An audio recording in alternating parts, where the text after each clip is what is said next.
everybody. Today we're debating whether or not there is scientific evidence for whether or not Muhammad was the one true prophet, and we are starting right now with Nadir's opening statement. Thanks so much for being with us, Nadir. The floor is all yours. Thank you. Okay, so I'm just going to begin with just kind of making a quick comment about our last debate I had with David Wood. There was a little video going around, kind of got viral about me, kind of changing the topic because I got stumped or something like that. I forget what it was, but the video is a hoax. We have David right here. He can vouch for that. No such thing took place. And of course, you can go to my YouTube page to find out more about the video hoax. Okay, so let's begin this discussion. So why is it that Prophet Muhammad, how does science prove Muhammad is a true prophet? Well, it's very easy. What you are seeing in front of you is misery and suffering. This is the misery and suffering caused by the scientific errors of the Bible. Well, how does that make Muhammad a true prophet? Well, the miracle you are about to witness today is Muhammad actually corrects these scientific errors, and it removes the biblical curse and sets the victims free. Don't believe me? Let's have a look real quick at the first one. Both Muhammad and Jesus, and you can say the Bible and Islam, we talk about meat consumption. The Bible removes all restrictions on meat consumption. Now, I'm going to go very quickly through this. You could please hit pause on the YouTube just to get my references because I'm going to fly through this. Okay, so the Bible removes all restrictions on meat consumption. Why is that a bad thing? Because there's certain animals you do not want to eat, and those are bats and monkeys. Quoting the CDC, Center for Disease Control, bats are basically the pathogen for the COVID virus. And so basically this is known as zoonotic disease, which hops from from animals to man. Monkeys are the pathogen for Ebola and AIDS. So this is a catastrophic scientific error. So let's look at the impact. Well, going to this next reference, monkeys have the potential to wipe out all of humanity due to these zoonotic diseases. So let's look at the impact. The impact here, as we can see, all over the world, Christians now eat monkey. Why? Jesus removed all restrictions on that. And there's many references which I can share with you. Here's the one. Some Liberian Christians eat monkey for spiritual reasons. Now, how does this prove Muhammad is a true prophet? This is not the topic that scientific errors in the Bible. Lo and behold, Muhammad also talks about the same topic and corrects the false narration in the Bible. And Islam condemns the eating of monkey meat, as we can see from the following reference. Allah's messenger forbade the eating of meat of beasts having fangs. So this is an astonishing scientific miracle. The Prophet Muhammad is giving you the preventive cure for COVID, the preventive cure for AIDS and Ebola in this one following hadith. Now let's look at the impact. The impact of the American Red Cross recognizes Islam for its contribution to science and highlights James. James is a Muslim, as it says over here, who is not allowed to eat monkey. And that, is a pathogen for these viruses. So the question which I have for David Wood is very simple. How do you explain an alleged false prophet giving humanity the preventive cure for Ebola, AIDS, and COVID-19 while the true Lord and Savior is giving you the prescriptions for these pandemics? So let's see how David Wood answers that question. So, okay, both Jesus and Muhammad also talked about washing hands. Let's see who does the better job of answering that. The CDC, going back to the CDC, they state very clearly, you got to wash your hands before you eat. Why? Because there's many diseases you can get, like child bedside fever, which has killed many people. There's also parasitic diseases like parasites such as tapeworms and things like that. So now we go to the Bible. And again, please hit pause on your YouTube to get all my references so you can kind of read along. The disciples came to Jesus. The disciples, they were not washing their hands before they ate. So people are like, what's up? Why are you not washing your hands? This said Jesus in a fit of rage. And he answered them with unwashed hands, that does not defile them. So if Jesus was really God, if he was really the Lord, why would he get mad at life-saving science of washing your hands before you eat? That doesn't make sense. So the Christians will say, oh, well, you see, Jesus was just condemning the ritual of it. Okay, let's go along with that. But how is it that such life-saving science you see as a meaningless ritual? So this, even if we were to grant this, that shows poor judgment on the part of the Lord and Savior. How does this prove Muhammad is a true prophet? Let's go to see how Muhammad now answers the question. Muhammad, it states over here in the following hadith that, and if he wanted to eat, he would wash his hands. So here we see Prophet Muhammad is reinstating as a ritual the very same thing which made Jesus Christ enraged, as a ritual, washing your hands. And Islam has won once again the recognition of the scientific community, as we can see over here. Actually, where's my article on this? I'll get you that article in just a second here. But science also tells us, yeah, washing hands is good, but clipping your nails is also important too. Wash your hands and clipping your nails, according to the National Library of Medicine, as you can see over here. Does Muhammad say the same thing? You got it. Prophet Muhammad, in the following hadith, orders people to wash their hands and clip their nails. So once again, the Prophet Muhammad wins the recognition of the scientific community. As we can see, WHO in the peer-reviewed article, they praise Prophet Muhammad. They say Prophet Muhammad has always urged Muslims to wash frequently, and especially after some clearly defined tasks. So here we see that the scientific community is recognizing Islam for its contribution to science. So the argument which David has to refute now, how do you explain an alleged false prophet giving scientifically superior answers than the Lord and Savior himself? And if you are a true believer, David, if you are a true believer in the Jesus Christ, then I will challenge you, don't let science sway you. Do not read science into the Bible and say, no, Jesus really meant to go wash your hands. Considering the fact how it angered your Lord and Savior to wash your hands before they eat, I will challenge you to publicly rebuke Muhammad and all his followers, because we all wash our hands before we eat as a ritual, the very same thing which Jesus condemned. So here we see yet a second scientific error corrected by Prophet Muhammad sallallahu alaihi wasallam. Let us go on and see how many more. Both Jesus and Muhammad talked about alcohol. Let's see who does a better job. Well, we see from the following peer-reviewed study, basically the Quran condemns alcohol.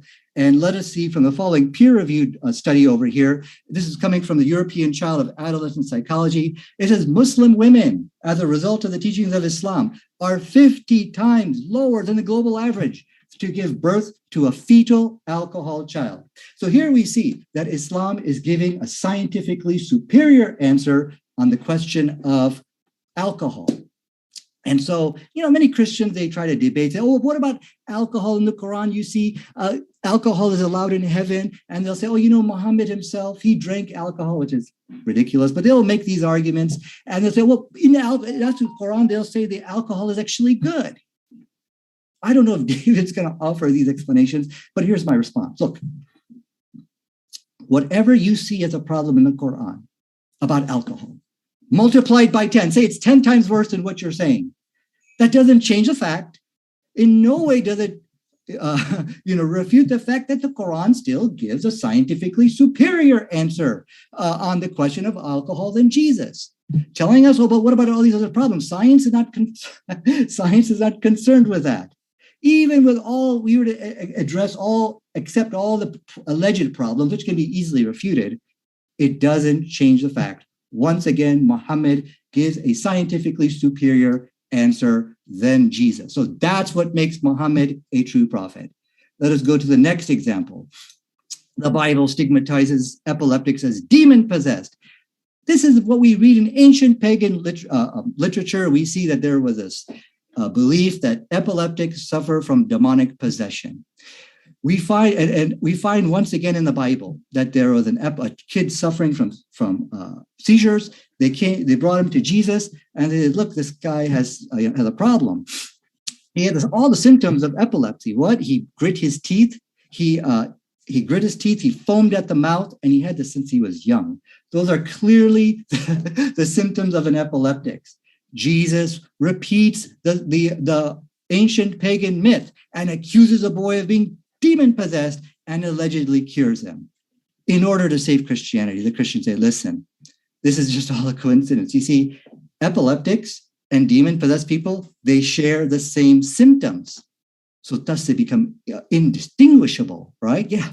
And what about that pagan mythology? That's just another coincidence.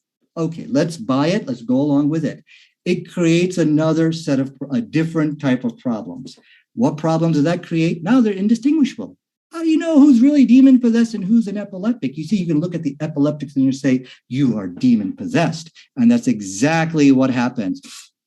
This Jesus miracle debacle unleashes a brutal wave of persecution against epileptics. Look at the impact over here, because they all share the same symptoms, right? Of course, you got to be kind of gullible to accept that, but oh well. Here we see from historical references that all throughout history, epileptics have been subjected to these exorcisms and other types of cruel type of spiritual remedies. And we can see, and I'm going to quote to you how this curse even follows the epileptics today. I'm quoting the Epilepsy Foundation, in which it spotlights a young boy who's suffering from epilepsy. Look what he says over here. Has anyone had a problem with a religious family member whipping out Mark 9 and basically saying you're a demon possessed, you're not right with God? What caused this? The teachings of the New Testament. You can interpret it however you want, but the impact cannot change.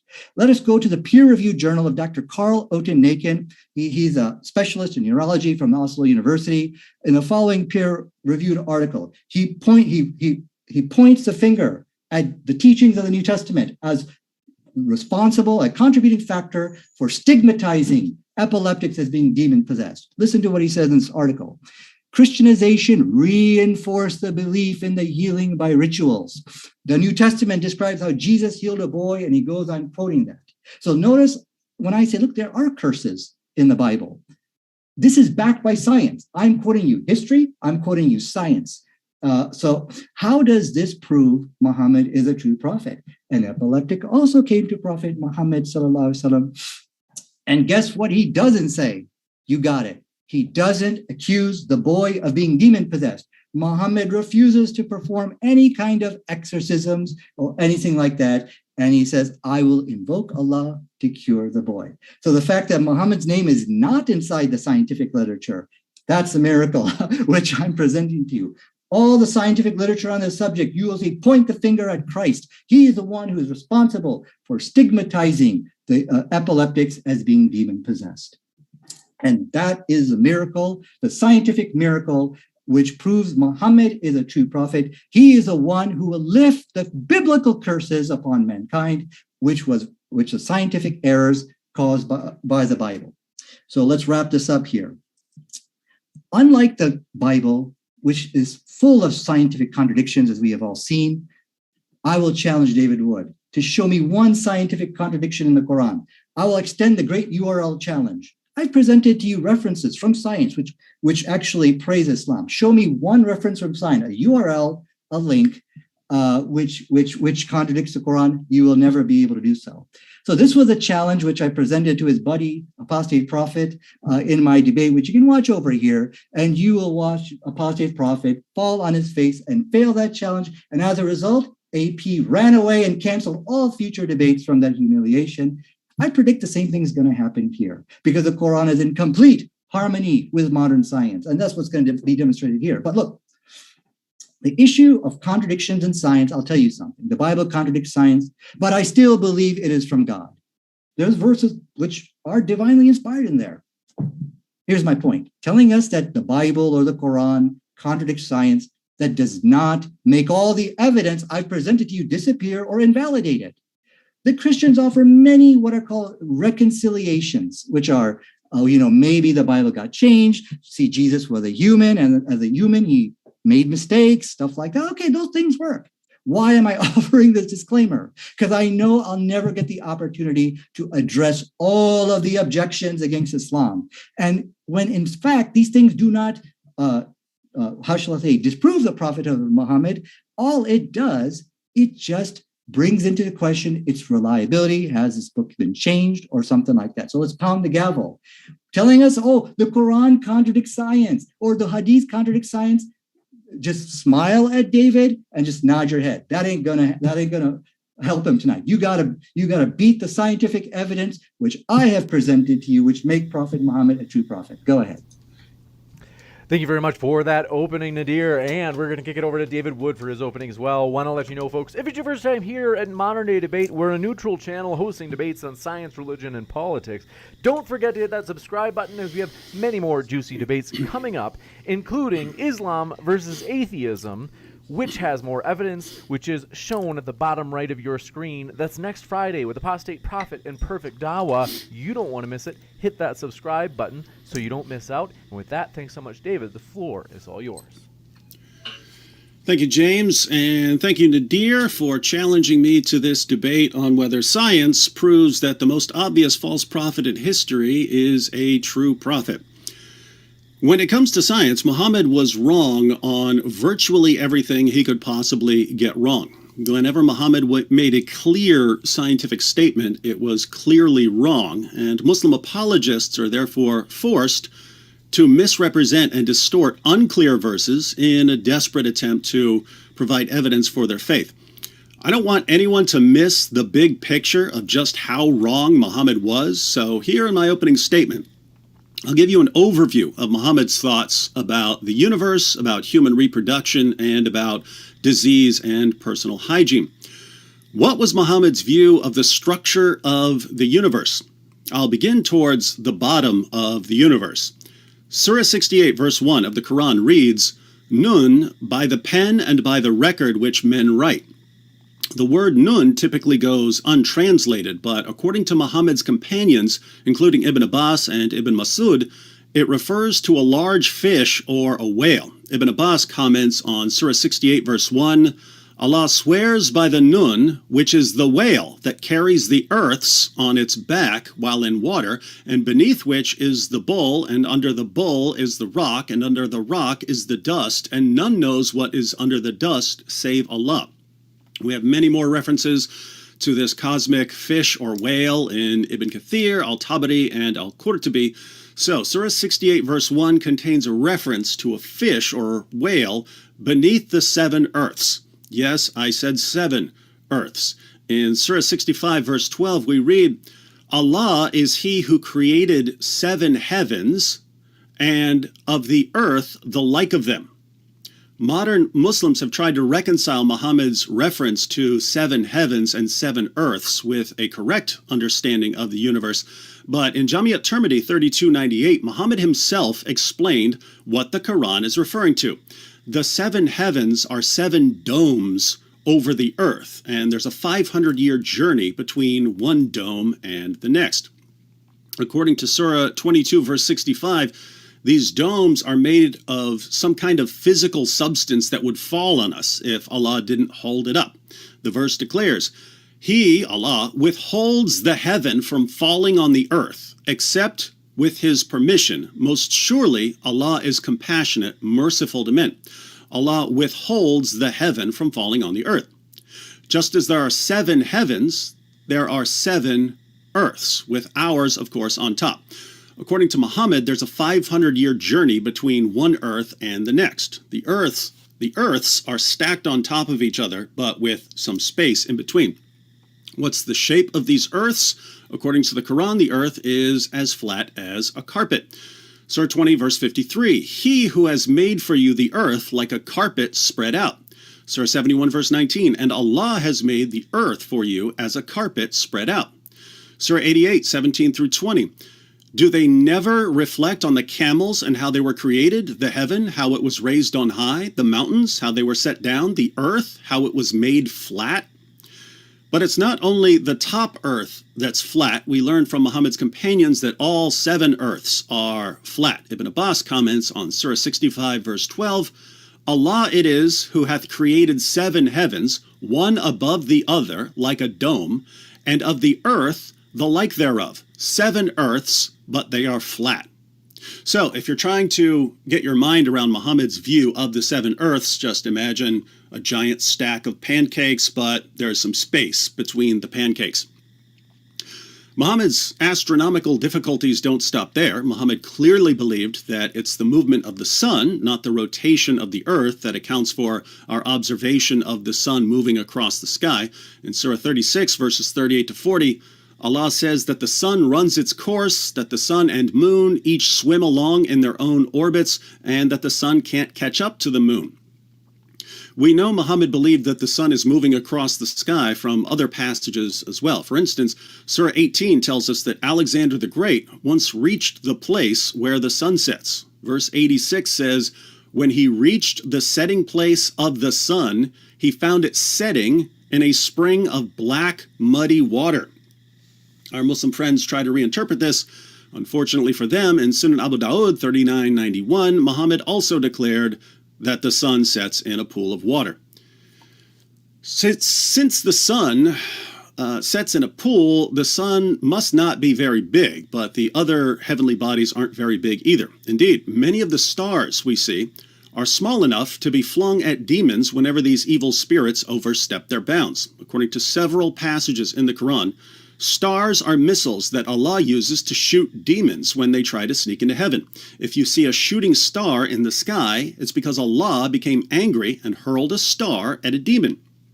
In Surah 67, verse 5, for instance, Allah says, "And we have from of old adorned the lowest heaven with lamps, and we have made such lamps as missiles to drive away the evil ones, and have prepared for them the penalty of the blazing fire."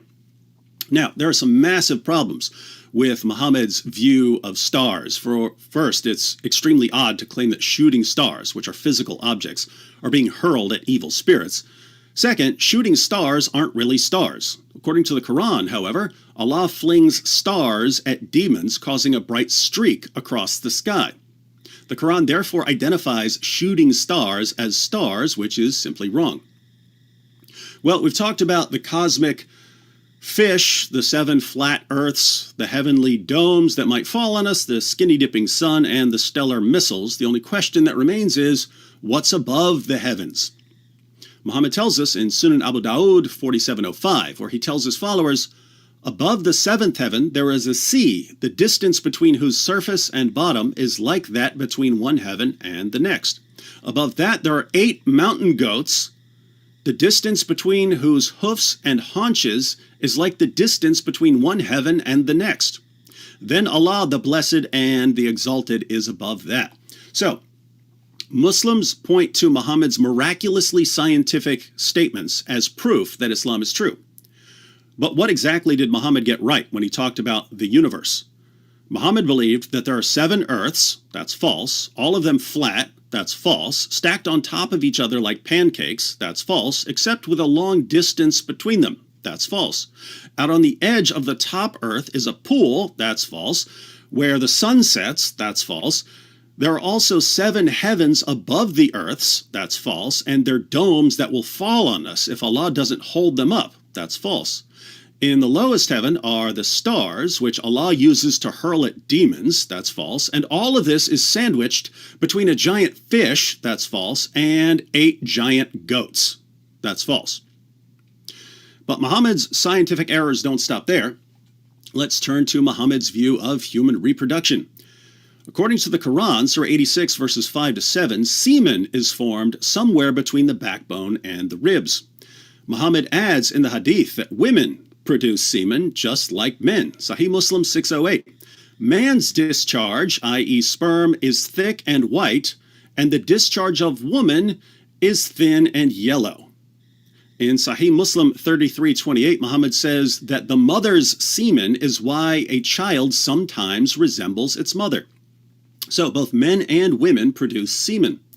And according to Islam, reproduction begins when the thick white semen of a man mixes together with the thin yellow semen of a woman.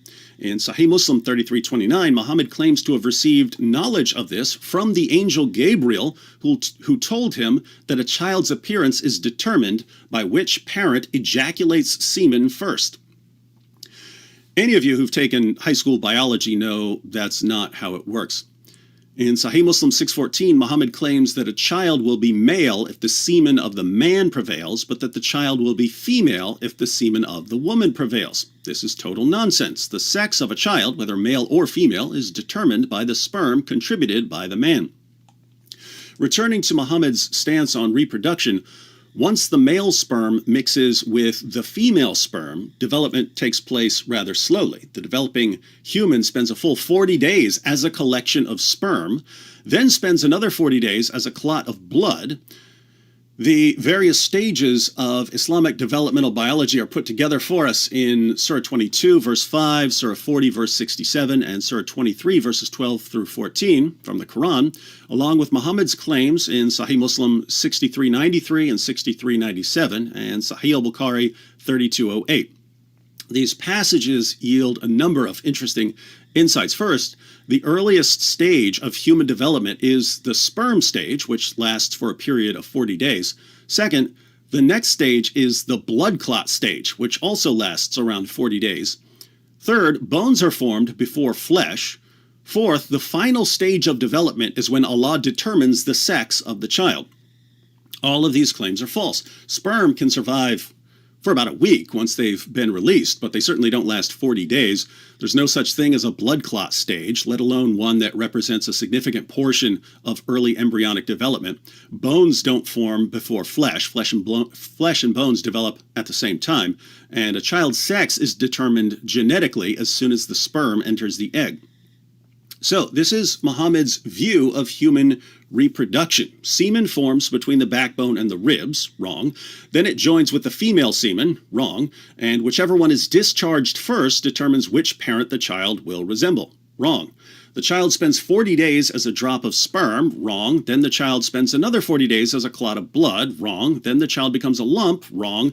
Then the child becomes bones, wrong. Then the bones are wrapped with flesh, wrong, and after the final shape is determined, Allah finally decides whether the child will be male or female, wrong. Here we find once again that Muhammad got wrong pretty much everything he could possibly get wrong. But there are other scientific problems in the Muslim sources. Let's consider some of Muhammad's teachings and how they relate to personal hygiene and the spread of disease. In Surah 4, verse 3 of the Quran, Allah says that Muslims can marry up to 4 women. In Surah 4, verse 24, and many other passages, we find that Muslims are also allowed to have sex with their female captives. Now, let's say a Muslim has 4 wives. He's out waging jihad one day, he conquers a town, and he takes several female captives. According to the Quran, once he knows these women aren't pregnant, he can have sex with them.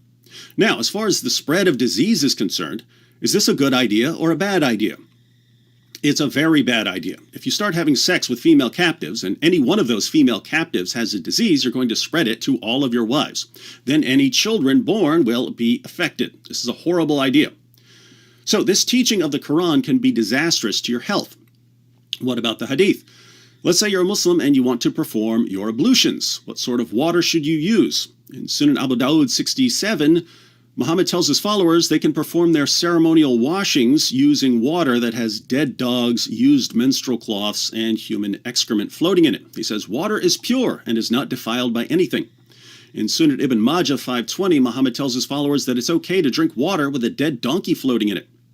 In Sahih al-Bukhari 5782, Muhammad tells his followers that if a fly falls into their food, they should dip the fly into the food because one of the fly's wings has a disease while the other wing has the cure for the disease. In Nadir Ahmed 16,245, Muawiyah says, I saw the Prophet sucking on the tongue or the lips of Al-Hasan, son of Ali, for no tongue or lips that the Prophet has sucked on will be tormented by hellfire. That's not hygienic. Now think about this. You're waging jihad one day and you capture some women. You don't know that the women are riddled with diseases, but you have sex with them anyway. Then you have sex with your wives and spread the disease to them. Then you suck on some poor kid's tongue and spread who knows what to him. You want to get ready for prayers, so you wash up using water that has used menstrual cloths and human feces floating in it. During dinner, a fly lands in your food, so you dunk that fly, not realizing that it's carrying typhoid. You start to get thirsty, so you grab a tall glass of dead donkey water. Now you start feeling sick because of all the diseases you got from following Muhammad's teachings.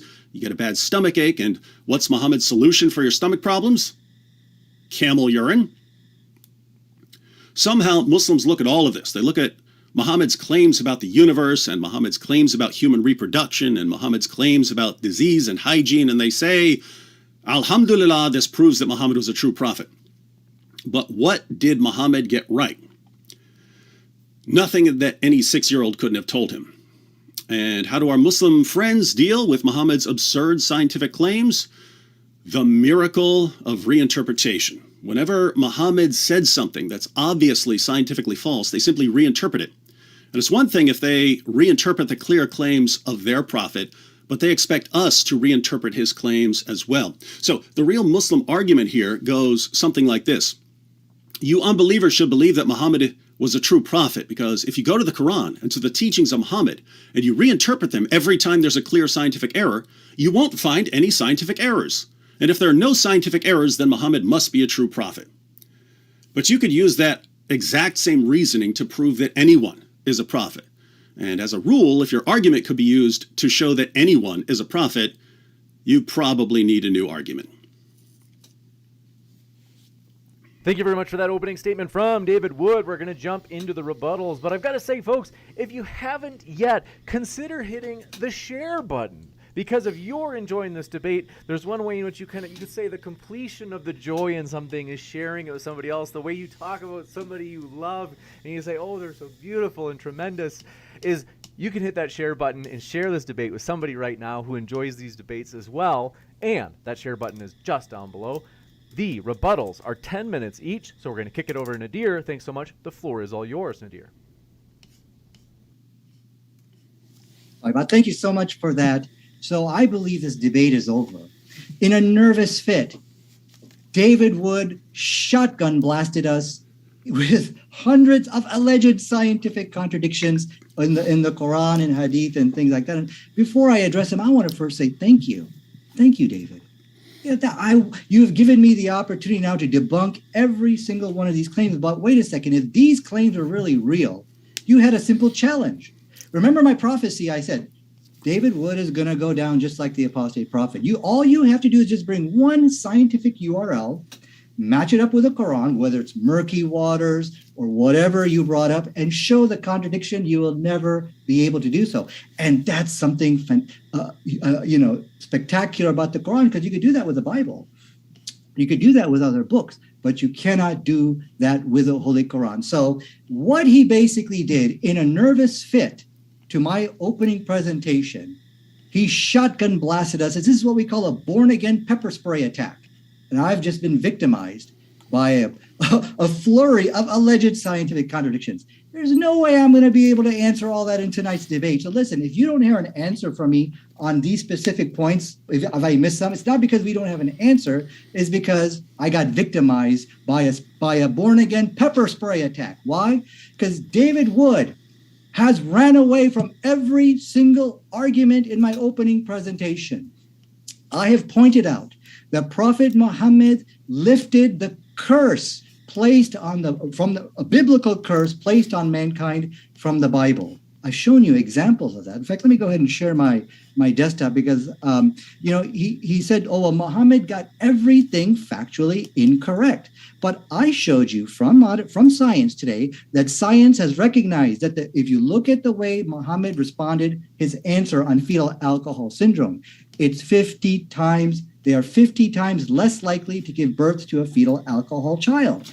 That's a really good answer, David. So, and let me get the study in front of you, because I want to make sure that you retract your statement. You said, I believe your statement was, and I'm quoting you, you said he got everything possibly wrong. I'm quoting you from the European Child and Adolescent Psychiatry. They're showing that the Islamic answer is superior than the biblical answer. Now, I want you to take 10 seconds of my time and retract your statement that whatever Muhammad spoke on, he just got it wrong. Can you please take 10 seconds of my time and retract your statement? Is my audio on? Yeah, I can hear you. Yeah. Okay. On the fetal alcohol syndrome, no, Muhammad's soldiers started showing up drunk when they had things to do, and people started showing up drunk for prayers and so on. He forbade alcohol. If you want to say that there's some other good consequence of that, you can say that. But where does Muhammad say that he's forbidding alcohol because of Okay, thank you. It's fetal Okay. alcohol syndrome. So see this. What we're showing over here is science is telling us that Islam gave a scientifically superior answer than Christianity. This is big. This is huge. Nowhere did you show that from a scientific perspective, the perspective you gave us is not science. Something about some drunk soldiers. I don't even know what you're talking about, to be very honest with you. So as we can see, the problem here is that the Christian answer is horrible. What makes Muhammad a true prophet, David, is it is a scientifically superior answer than what Jesus gave you. So you were not able to address why we see such a great answer coming from Prophet Muhammad. So again, when you hear David Wood say, "Oh well, you see, Muhammad, whatever he got out of science, he got it wrong," we can all just, like I said, just smile, nod your head, and like, okay, sure, David, sure. So before I start knocking out these alleged scientific contradictions, I want to make something very clear. When I addressed you on those alleged scientific errors, that's going to be the victory lap of this debate, because I think the debate is over now. As I have proved consecutively, clearly, that the Prophet Muhammad, he alleviates the misery and suffering. He will lift the curse of biblical Christianity from mankind. And if you have any doubt that there is a curse placed upon these people, look at this. This is just right from CNN.com. Here is a child chugging wine, and Christians think it's cute. Children drinking alcohol, that's a curse. Why? We know from science, and I'm quoting, I'm quoting over here. It tells us over here that children who drink wine, they become more sexually active, they have more sexual partners, and they take more risk-taking behavior.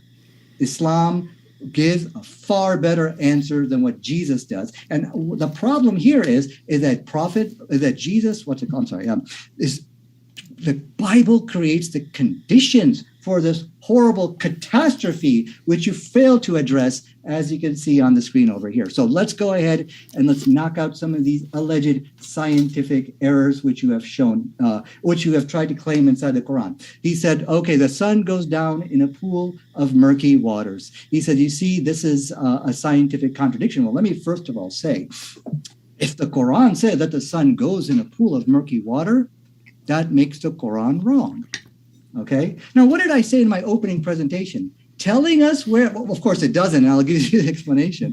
Telling us that there is scientific contradiction in the Quran. No, that does not invalidate all the evidence which I have presented to you. And that's a deception which you are trying to present to us. It doesn't make my evidence disappear. No, Muhammad is still a prophet, but we can use the Judeo-Christian error reconciliations. We can say, oh, really? There's an error?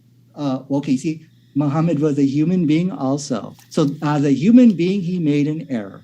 That's not my response. But what I'm showing you is David Wood wasted his time trying to show contradictions in the Quran and Hadith when that will not determine, it will not overrule the verdict. The verdict is that science has positively identified Prophet Muhammad as a true prophet, because only a true prophet can correct I think it was 4 scientific contradictions and gives a scientifically correct answer, winning the recognition of the scientific community. How can a man, an illiterate man, 1400 years ago, win the recognition, win so many awards? We've shown you from Red Cross. I've shown you from WHO. I've shown you from so many peer-reviewed journals recognizing Muhammad for the scientific contributions. Only a true prophet of God can do that. Okay, let me get to the alleged scientific errors. Okay, sorry about that. Okay, if the Quran says that the sun goes in the pool of murky waters, Quran is incorrect.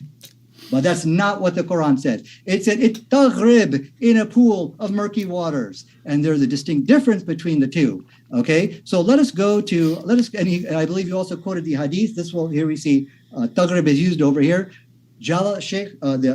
We go to the classical commentaries and we quote Jalalain as he explains what this word means in Arabic. It's described as seen from the perspective of the eye. Did you see that in his commentary? So he's giving you the explanation here. Nobody ever said that the sun physically enters into a pool of murky waters. So is it okay to say the sun taghrib in water? Perfectly fine. It's wrong to say it goes into a pool of murky waters. Now let us go to the Prophet Muhammad himself. He said, do you know where the sun goes? Uh-oh. Now that if you look at the text over there, that's physically going into a pool of murky water. Remember what I said. If Muhammad said it goes into a pool of murky water, Quran is wrong. Muhammad is wrong. Okay? Look what he says over here. He says, "Do you know where the sun goes?" He says, and he continues. He says it goes under the throne of Allah. But look what he doesn't say. He doesn't say it goes into a pool of murky water. So the Prophet Muhammad himself is explaining the difference between going into a pool of murky water versus taghrib in a pool of murky water. And then the hadith, and you got to go to chapter number 36, verse 38 to see where the sun physically goes. So here we see that the alleged scientific error has been debunked over here. So I would look forward to hearing his response to this. And then he tried to quote Ibn Abbas. He said Ibn Abbas basically said that it's on the back of a whale, or the earth's on the back of a wheel. But by doing that, he didn't need the rope to hang him with. See, he found a scientific error, but it's in the commentary. Why can we not find that scientific error in the Quran? So by you going to the commentary and finding a scientific error, it only strengthens the case that the Quran is in complete harmony with modern science, because now he needs to answer, why can we not find these scientific errors, which you did find in the commentary? Because if Quran is not from Allah, you will have those kind of errors like you showed us today. But in the commentaries, yes, there is scientific errors. And you will never find that in the Holy Quran. So my time is up. I'll address the rest of these alleged errors at when I come back up. With that, we're going to jump over into David's first rebuttal, which is also 10 minutes. Thanks so much, David. The floor is all yours. Thank you, James. In my opening statement, I gave an overview of Muhammad's claims about the universe, about human reproduction, and about disease and personal hygiene. We saw that Muhammad got wrong just about everything he could possibly get wrong. Muhammad believed that there are 7 earths, that all of them are flat, that they're stacked on top of each other like pancakes, except with a long distance between them. He believed that out on the edge of the top pool is a pool. At the edge of the top earth is a pool where the sun sets. He believed that there are 7 heavens above the 7 earths, and that they're domes that will fall on us if Allah doesn't hold them up. He believed that in the lowest heaven are the stars, which Allah uses to hurl at demons, and he believed that all of this is sandwiched between a giant fish and 8 giant goats. What did Muhammad get right here? Nothing, as far as I can tell, except like that there is a sun and that there is a moon and things like that. How did Nadir respond? He said that the fish or whale issue isn't a scientific error because it's a commentary, and Muhammad didn't mention it in the Quran. But Surah 68 verse 1 does refer to the Nun. It's Muhammad's companions, such as Ibn Abbas, the founder of Quranic studies, and Ibn Masud, the man that Muhammad said, if you want to learn the Quran from anyone, learn it from him.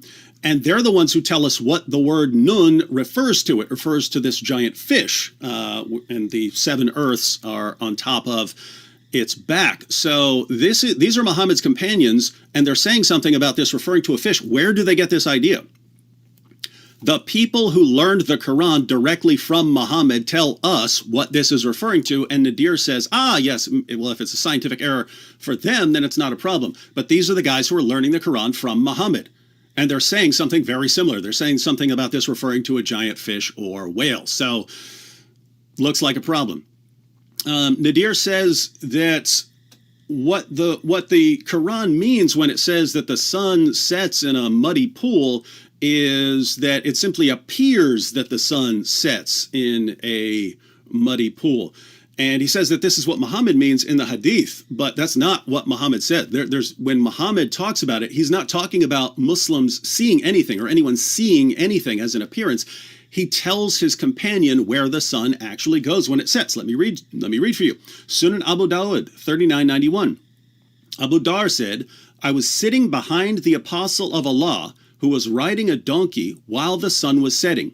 He asked, do you know where this sets? I replied, Allah and his apostle know best. He said, it sets in a spring of warm water. He's not saying anything about what we're going to see.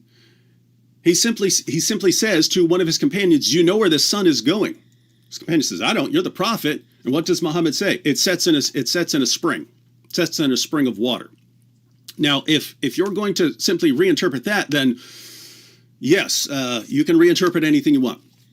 So those were all of the responses I gathered from the issues of Muhammad's view of the universe. What do we have next? Muhammad believed that semen forms between the backbone and the ribs, that it mixes with the female semen, and that whichever parent's semen is discharged first determines which parent the child will resemble. Muhammad believed that the child spends 40 days as a drop of sperm, that the child then spends another 40 days as a clot of blood, that the child then becomes a lump and then becomes bones, and that the bones are then wrapped with flesh. He believed that after the final shape is determined, Allah finally decides whether the child will be male or female. What did Muhammad get right here? Nothing, and I didn't catch any response from Nadir, but maybe I missed it. When it comes to hygiene and the spread of disease, Muhammad told his followers to dunk flies in their food, and he thought it was fine to wash up using water that was filled with human waste and to drink water with dead animals floating in it. What did Muhammad get right here? Nothing as far as I can tell. In here again, if Nadir offered any sort of response, I must have missed it. Once again, our Muslim friends are free to reinterpret the words of their prophet, but they can't expect us to reinterpret the words of their prophet when they're supposed to be giving us evidence for their prophet. Muhammad was the most obvious false prophet in history, so why should we do him any favors here? Now, I think we can say that when it comes to Muhammad's view of the universe, Muhammad's view of human reproduction, Muhammad's view of personal hygiene and the spread of disease, there are a ton of scientific blunders here. What has Nadir given us as his main argument? Well, Nadir attacks Jesus and the Bible. Now, this is interesting because I have here this sealed document that I wrote beforehand. I'm going to open this sealed document. And since Nadir thanked me, I had already anticipated, and I wrote a thank you card. And in my thank you card, I write, I prophesy, Nadir will use this debate to attack the Bible. There you have it, folks. I'm a more accurate prophet than Muhammad has ever been. How did I know? Well, that seems to be the goal of Muslim apologists. They will challenge us to a debate on the Quran in order to attack the Bible. What's the problem here? Well, Nadir is saying that there's the curse of Jesus, the curse of the Bible, and it's put this curse upon the world, and that Muhammad came to get us out of this curse. But what did Muhammad say when he talked about Jesus? Muhammad affirmed that Jesus spoke the truth, that we have to believe in Jesus. If you don't believe in Jesus, you're in trouble. You say, well, maybe Jesus' teachings have been corrupted. Well, Muhammad affirmed the inspiration, the preservation, and the authority of the gospel that Christians still have. Allah orders us in the Quran, Surah 5, verse 47, to judge by what Allah has revealed in the gospel. Surah 5, verse 68 says that we have no ground to stand upon unless we stand upon the Torah and the gospel. Muhammad in the Hadith affirmed that Jews still have the Torah and that Christians still have the gospel. And he affirmed it in a way that shows it's the same way that Muslims have the Quran. So, if Nadir's correct, since this debate isn't about the Bible or about Jesus, if Nadir is correct and we just grant everything that he's saying, and we say Jesus was horribly, horribly mistaken and wrong in everything that he ever said about science, and the Bible is completely wrong, well, those are the scriptures, and that is the man that Muhammad affirmed. So Muhammad affirmed the inspiration, preservation, and authority of the gospel that Christians still have. So in addition to all of the scientific blunders that I pointed out, Nadir's prophet also affirmed the inspiration, preservation, and authority of a book which, according to Nadir, is filled with scientific blunders. So Muhammad made a ton of scientific blunders, and if Nadir is correct about Jesus and the Bible, Muhammad also affirmed Jesus and the Bible. So if Muhammad would be affirming all of those scientific blunders as well. What else do we have? We have the issue of fetal alcohol syndrome, that since Islam condemns alcohol, because again, Muhammad's people were showing up drunk to prayers and so on.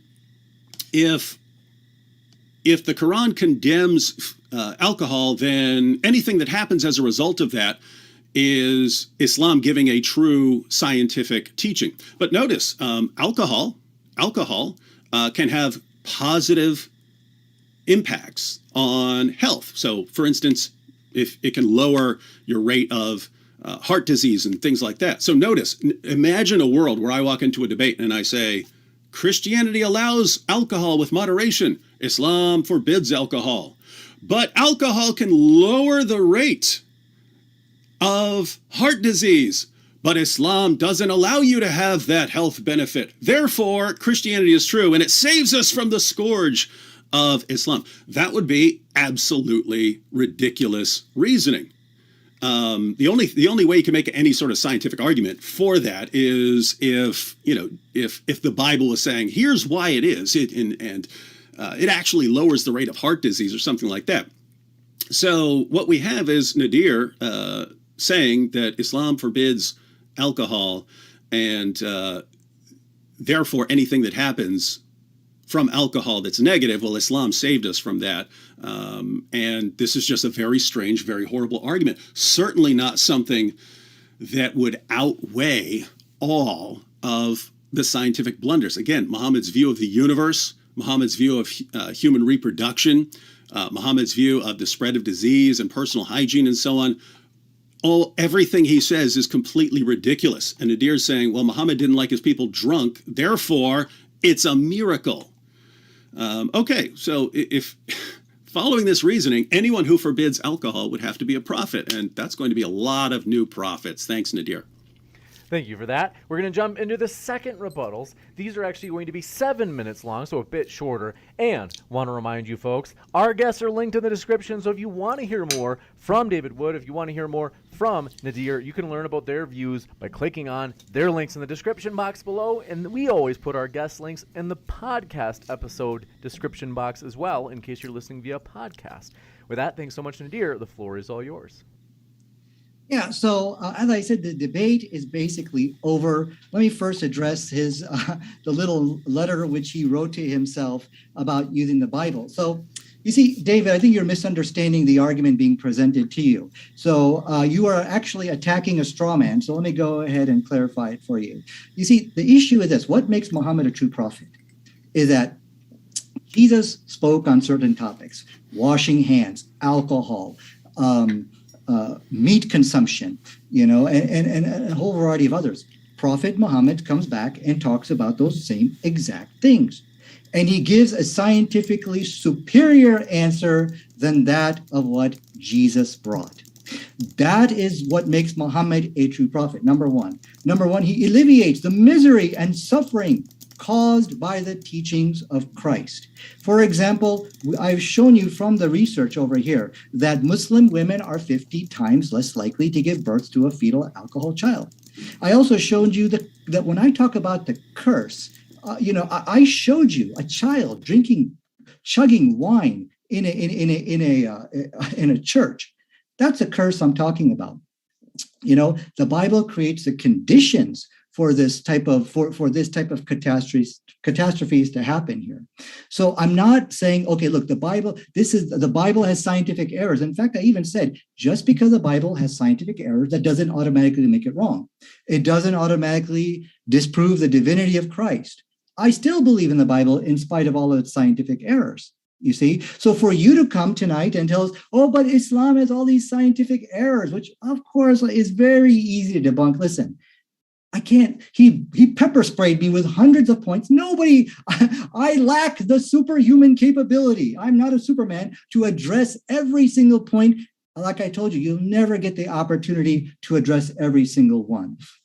But since you have misrepresented the argument and you have given us pseudoscientific claims, I need to correct you. But before I do that on alcohol, I want to, every time you say Muhammad got everything wrong, let me light you up with some scientific references. This is from the WHO. Again, I'm quoting from the most prestigious peer-reviewed journals in which they praise Prophet Muhammad on washing hands before you eat and clipping the nails. Direct, word for word agreement with modern science. So I will give you a second opportunity. I'm showing you the science right here, and I'm showing you word for word agreement with modern science. David, for you to continue to say, oh, Muhammad got everything wrong on science. It's right here in front of you. Let us read again what science says. It says the Prophet Muhammad always urged Muslims to wash hands frequently, and especially after some clearly defined tasks. Now, let me quote for you. Let me go back and address you on your pseudoscientific claims, which you are making tonight. You say, oh, you see, there's some good in alcohol. It basically helps your heart or something like that. So let us go back to the science, what science really says about that. It says, and I'm quoting, many studies have shown, this is an article from CNN. It says, many studies have shown that the overall health risk of drinking alcohol outweighs any benefit. Did you see that? The overall health risk of drinking alcohol outweighs any benefits. There's no amount of alcohol is good for your overall health. So this, I will ask for you to retract your pseudoscientific claim that, oh, you see, it's good for your heart. When you go into the doctor's office, they're not going to ask you, have you had some beer? Oh, you need beer. Come, where's your... No, this is pseudoscience which you are presenting to us. Now, remember, David said Muhammad got everything wrong he could possibly get. Look at what Muhammad says about alcohol inside the following verse, chapter 2, verse 219. They have some benefit for people, but their harm is far greater than their benefit. Word for word agreement with modern science. So here's the second example of, he said, this is just being reinterpreted. Is this being reinterpreted? It's right here in front of you. Science juxtaposed with the Holy Quran. Complete harmony with modern science. So you should retract your false statement. When you said he got everything possibly wrong, you are seeing right here that, that it is word for word agreement with modern science. Allahu Akbar. So let's go back to the issue of murky waters. Again, I think, David Wood has a misunderstanding on the Quran. So let's consider this like a learning experience for all of us. You see, David, there's a distinct difference between saying that the sun taghrib in water and saying it physically goes into the water. As I have shown you from Jalalain, he has already explained all of this. Let me get that reference for you right here to say that the Quran taghribs in water is perfectly scientifically correct. There's nothing wrong with that because here we see from Jalalain over here, it says, it is described as seen from the perspective of the eye. I've also quoted you a hadith. The Prophet Muhammad explains all this stuff. He said, do you know where the sun physically grows? See, that's where it physically goes. Look what Muhammad doesn't say. He doesn't say it goes into a pool of murky waters. You see? So are you going to follow Muhammad or are you going to follow David Wood? So I think this is, I don't know if you can read the text over here, but I'll assume you can. But this is a dead argument. To say that the sun taghrib in water is perfectly fine. There's no contradiction with science over there. And then finally, he said tonight, in fact, let me scroll up. Yeah, he said something about, he accepted, okay, well, the whole thing about on the back of a whale, he conceded, okay, that's a commentary. But then he said, but these are your most premier scholars. They're so great. And so here we see this is a goalpost shift. He's shifting the goalpost. Now he's bringing up another controversy. Why do your premier scholars, why are they wrong? Nobody believes in the infallibility of these people, but he has conceded tonight that about the back of the whale, this is not in the Quran. And this is a death blow for him. Why? Because now he needs to answer, why can we not find scientific errors in the Quran? You can find it in the commentary. You can find it in the Bible. You will never find it in the Quran. Regarding the whole issue about the flat earth, again, guys, I'm not a Superman where I can address every single, argument or something like that. Give me time and I will address all of that. So why is Muhammad a true prophet? Well, it's very simple. He is the one who is basically going to alleviate the misery and suffering caused by the teachings of Christ. And I will ask for you to retract your pseudoscientific claim that, there's some good in alcohol, as I've shown you word for word agreement. And I'm still waiting for you to accept this challenge, where you need to defend Jesus on not washing his hands. Go ahead. Thank you very much. We're going to kick it over to David for his 7-minute rebuttal as well. And this is right before we go into the more open conversation mode, where it'll be 2 minutes back and forth. But I've got the clock reset for you, David. 7 minutes. The floor is all yours. Oh, that's right. I muted you. Sorry about that. All good.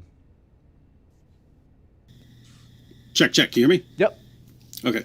All right. So I went through Muhammad's view of the universe, and if you want a fun challenge, try to come up with a more absurd view of the universe than the one Muhammad had. How does Nadir respond? He says again that the position of Muhammad's companions that the Nun of Surah 68 is referring to a giant fish or whale. He says this doesn't matter because they're the companions, but if Muhammad's companions are agreeing that this refers to a fish or a whale, where are they coming up with that? These are the same guys who learned the Quran from Muhammad. Is Nadir saying that they were just making things up about the Quran? At the best case scenario, absolute best case scenario, Nadir would have to say that the Quran is just completely confusing and doesn't explain what it means there. What is the Nun? What is that talking about, right? Muhammad's companions tell us, and it's scientifically absurd. Nadir says that Tafsir Jalalain claims that Surah 18 verse 86 says that it refers to the appearance. Yeah, Tafsir Jalalain was written at a time when they knew that it was absolutely absurd to say that the sun sets in a muddy pool. Not surprising that Jalalain would start reinterpreting these things just as Muslims do today. But if you're going with Tafsir Jalalain and their commentary, the two Jalals, Nadir said that he'll respond to the flat earth, but Jalalain says that the earth is definitely flat, and he draws a contrast between what scientists are saying and what the Quran says and what the experts in Islamic law say. And he says that the word used there, sutihat, because keep in mind, this is Nadir saying that you can trust Tafsir Jalalain when it says what the word in the Quran means. Tafsir Jalalain says that the word sutihat, made flat, shows that the earth is flat and not round, as astronomers say. So if Nadir's going with the commentary there, good. But on the issue of claiming that all that the Quran is saying here is that the sun appears, like if you were beside a body of water, the sun might appear to be going into the water when it actually isn't. Again, he's contradicting his prophet. I thought Muhammad is the greatest interpreter of the Quran. I thought he's the walking Quran. Sunan Abu Dawud 3991. Abu Dar said, I was sitting behind the apostle of Allah who was riding a donkey while the sun was setting. He asked, do you know where this sets?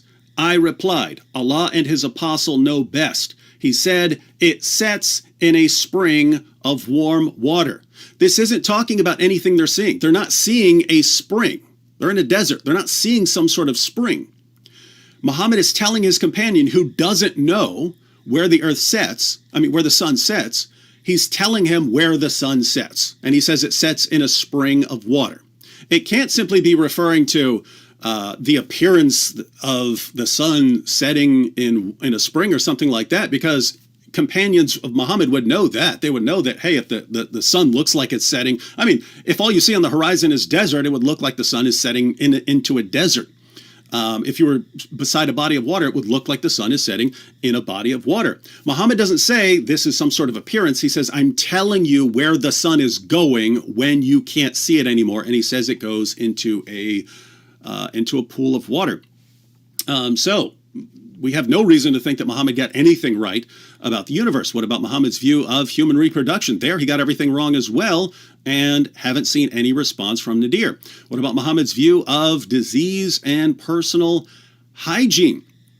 Well, Nadir didn't respond to the things I brought up, but he keeps pointing out that the World Health Organization praises Muhammad for telling people to wash their hands. Now, keep in mind, Muhammad's just copying the pagans here. The pagans performed ablutions. These aren't health washings. There's these ceremonial washings. And again, the pagans were doing it. So according to Nadir, the pagans must have been prophets because they were doing the exact same thing. But what did Muhammad actually say?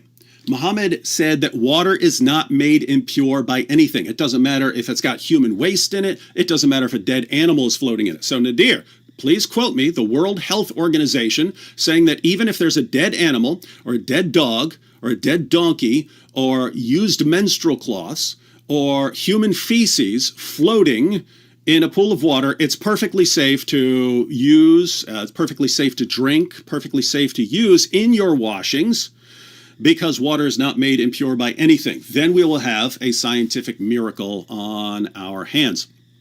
So Nadir's main argument, he says, is that what makes Muhammad a true prophet is that Jesus spoke on certain things and got them wrong. Muhammad spoke on the same issues and gave superior scientific answers. Well, we've seen Muhammad's view of the universe. We've seen Muhammad's view of reproduction. We've seen Muhammad's view of personal hygiene.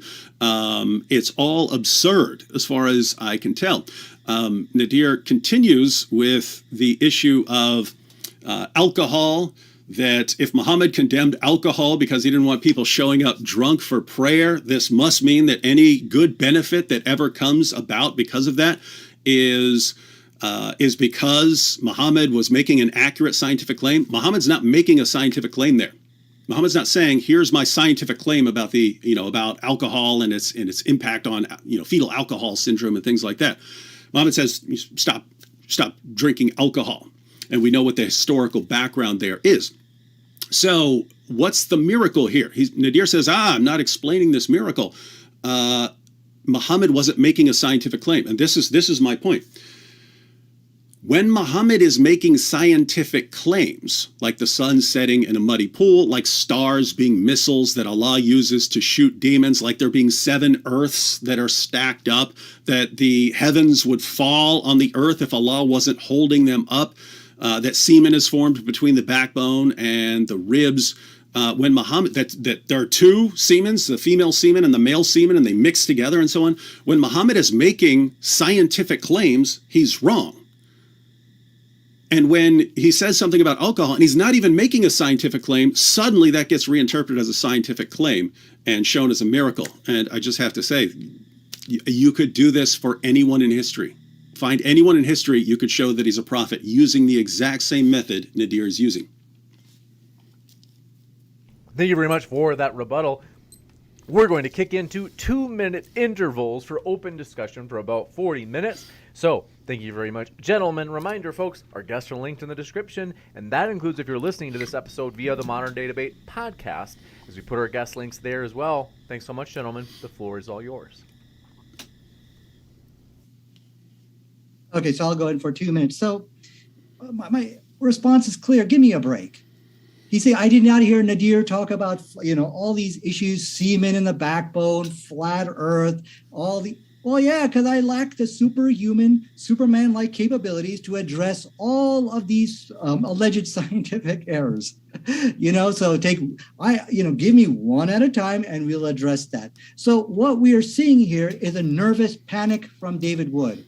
He pepper sprayed us. This is called a born-again pepper spray attack. He pepper sprayed us with all kinds of bogus points. Listen, if you don't hear me respond on a particular issue, it's not because I'm not able to or there's really an error. I'm not Superman. So let me go ahead and, address what makes Prophet Muhammad a true prophet. Then I will refute you on every one of these alleged scientific errors, I promise. So what makes Prophet Muhammad as a true prophet? See, David, you on the issue of alcohol, you did not retract your false statement about the heart and you see there's good things in there and stuff like that. We found word for word agreement with what we find in the Quran.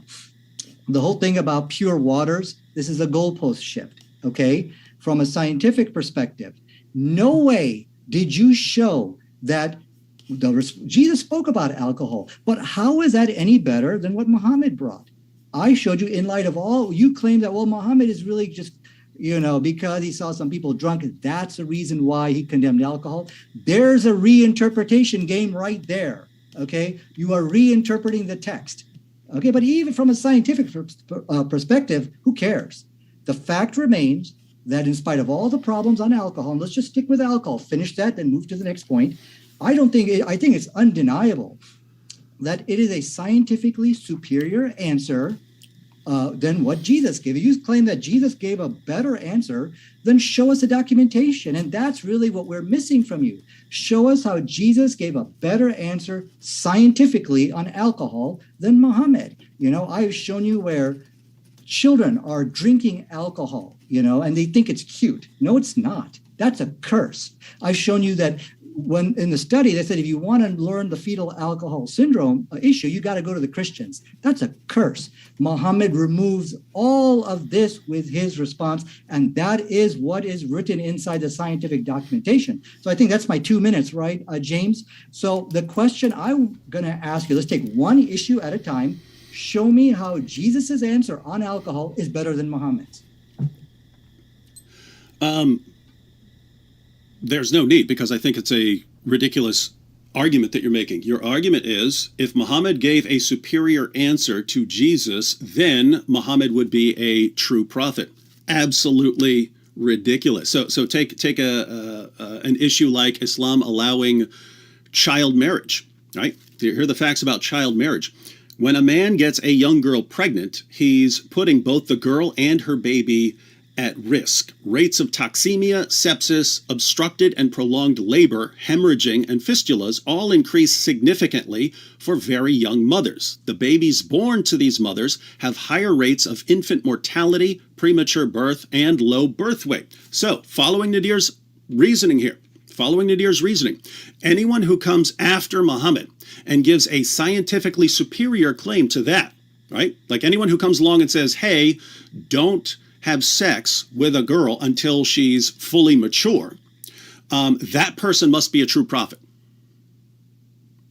Is that a good argument?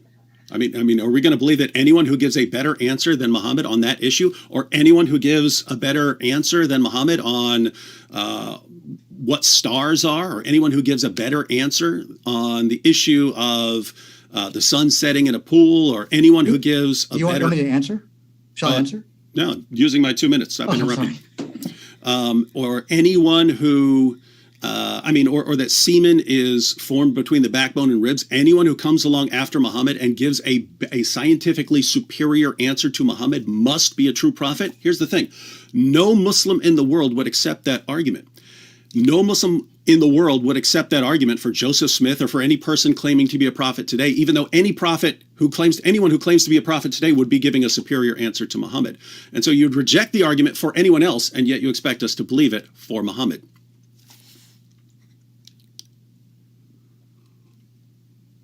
Okay, so again, let's deal with one issue at a time. I'm not Superman. Okay, so the whole issue about child marriage and getting pregnant, easy to debunk, but let's take one issue at a time. So Allahu Akbar, David Wood does concede, and he does not have the scientific references to even begin to argue the claim that Jesus gave a superior answer to Muhammad. But he says, listen, if a man came after Prophet Muhammad and gave a better answer than Muhammad on the issue of alcohol, would that make, or whatever the issue, would that make that person a prophet?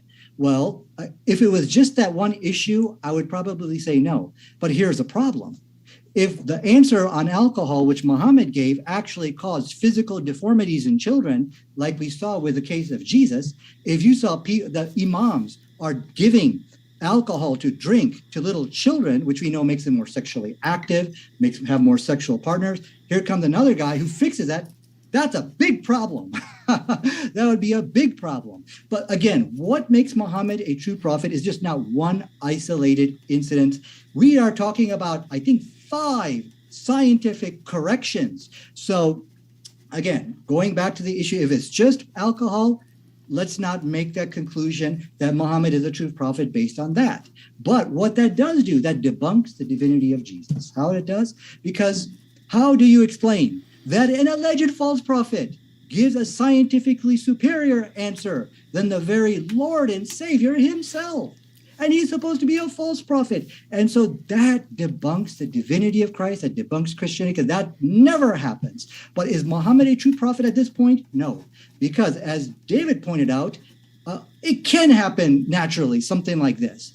Okay, so the next point which I'm going to bring up is you need to defend Jesus on the issue of washing hands. Washing hands before you eat, it made Jesus enraged, in a fit of rage. So you need to defend Jesus and condemn Muslims for washing kick their it hands. over to David.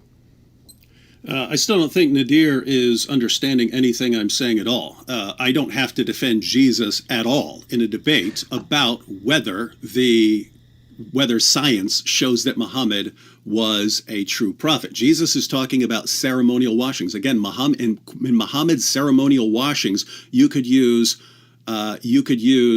bathroom toilet water that's filled with urine and feces to perform your ablutions. You could still do ceremonial washings. It's just not hygienic. Jesus is saying that these ceremonial washings that they thought made someone ritually impure don't actually make someone ritually impure. That's a man-made teaching. He's not even addressing the issue of hygiene. But guess what? Completely irrelevant. So suppose, for argument's sake, we say Jesus was completely wrong. Let's say, for argument's sake, Jesus was wrong about everything he ever said about science. What does that have to do with Muhammad being confirmed by science? According to Nadir, Muhammad gave a better answer. So notice the reasoning. If someone comes along later and gives a better scientific answer, that person must be a true prophet. My question is, do you actually believe that? Because any 6-year-old today, anyone who's in first grade would give scientifically superior answers to the ones that Muhammad has given about the universe, about human reproduction, about hygiene. Any 6-year-old would give scientifically superior answers to Muhammad. So if some 6-year-old said, hey, I am a true prophet, and I'm going to tell you about the sun, and I'm going to tell you what stars are, and I'm going to tell you where semen is formed and so on, and gives scientifically superior answers, would Nadir accept this as evidence that any of these 6-year-olds are true prophets? No, of course he wouldn't. And yet we're supposed to accept this argument for Muhammad. Once again, if your argument shows that anyone is a prophet, probably need a new argument.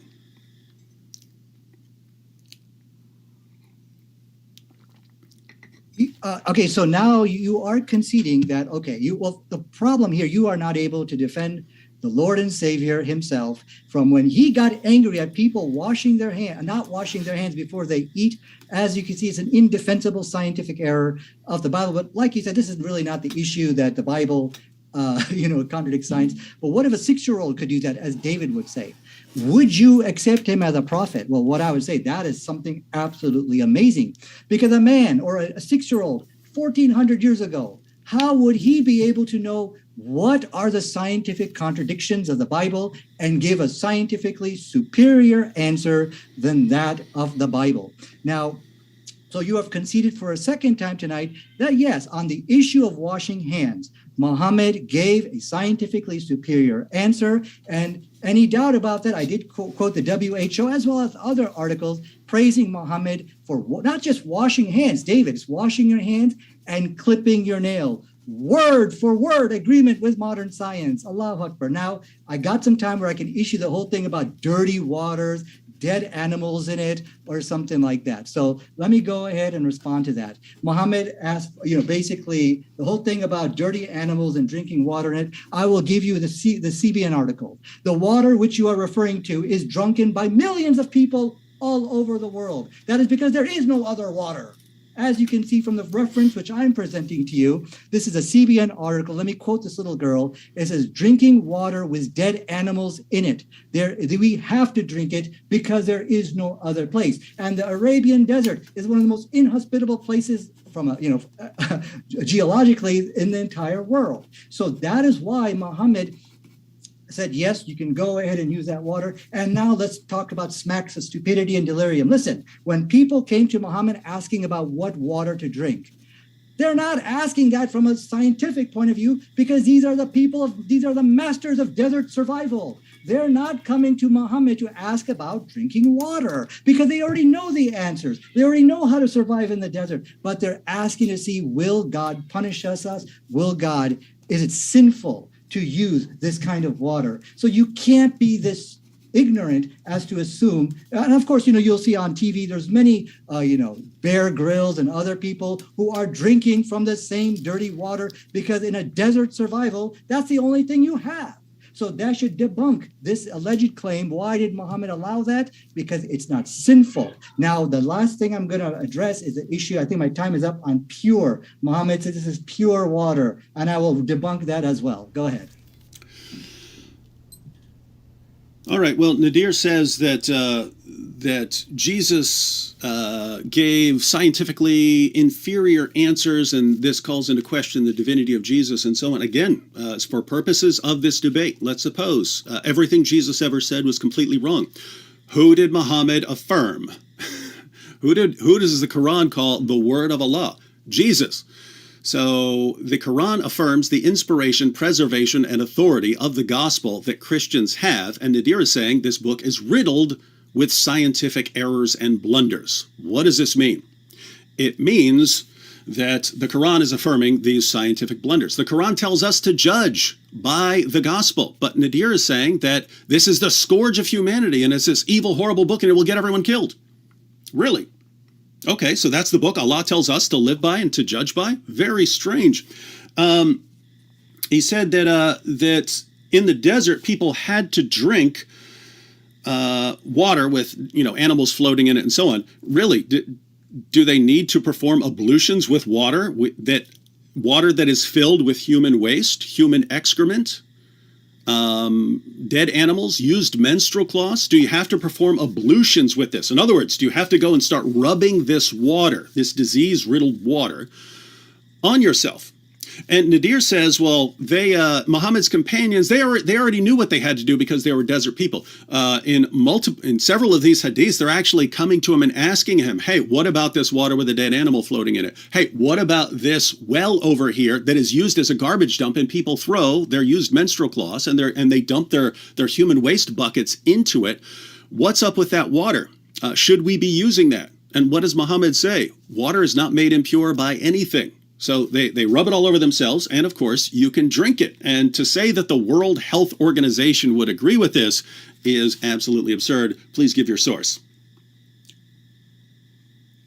Okay, thank you. So you basically conceded to, now let's get back to this water is pure. Now, again, you've got to be kind of very gullible as to assume that when people came to Muhammad, they're asking about the water being drunken from a scientific perspective. No, they're not. They're not coming to, they already know how to drink this water. They already have the water filtration techniques and they do it better than Bear Grylls.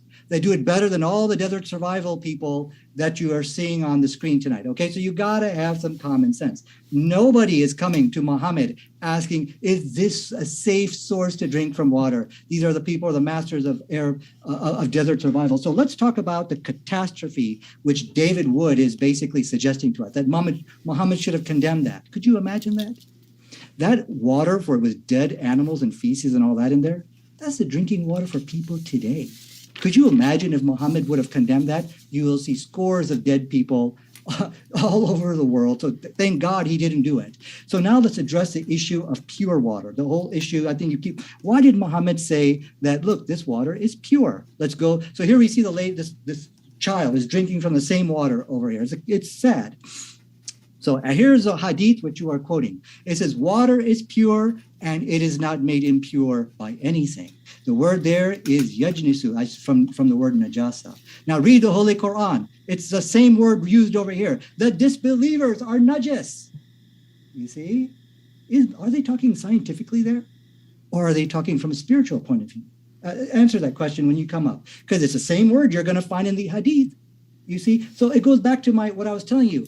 Muhammad is showing you, look, this is not something which is sinful to be drinking from. All right. Muhammad is not teaching water science to desert survivors over here. Okay. So please have some common sense when you read the hadith. So here we have the verse which you need to address is chapter 9, verse 28, where disbelievers are also najis. Go ahead. Yes, najis is just something filthy. So you're saying that the Quran says that the unbelievers are filthy, and therefore that saying water is not made filthy by anything isn't a problem. Of course it's a problem. And again, if you were saying, hey, in some survival situation, sometimes you have to make do with whatever you have, that's fine. Do you really need to wash with it? If this is just for washings, we're not talking about drinking here, although you have the problem with that.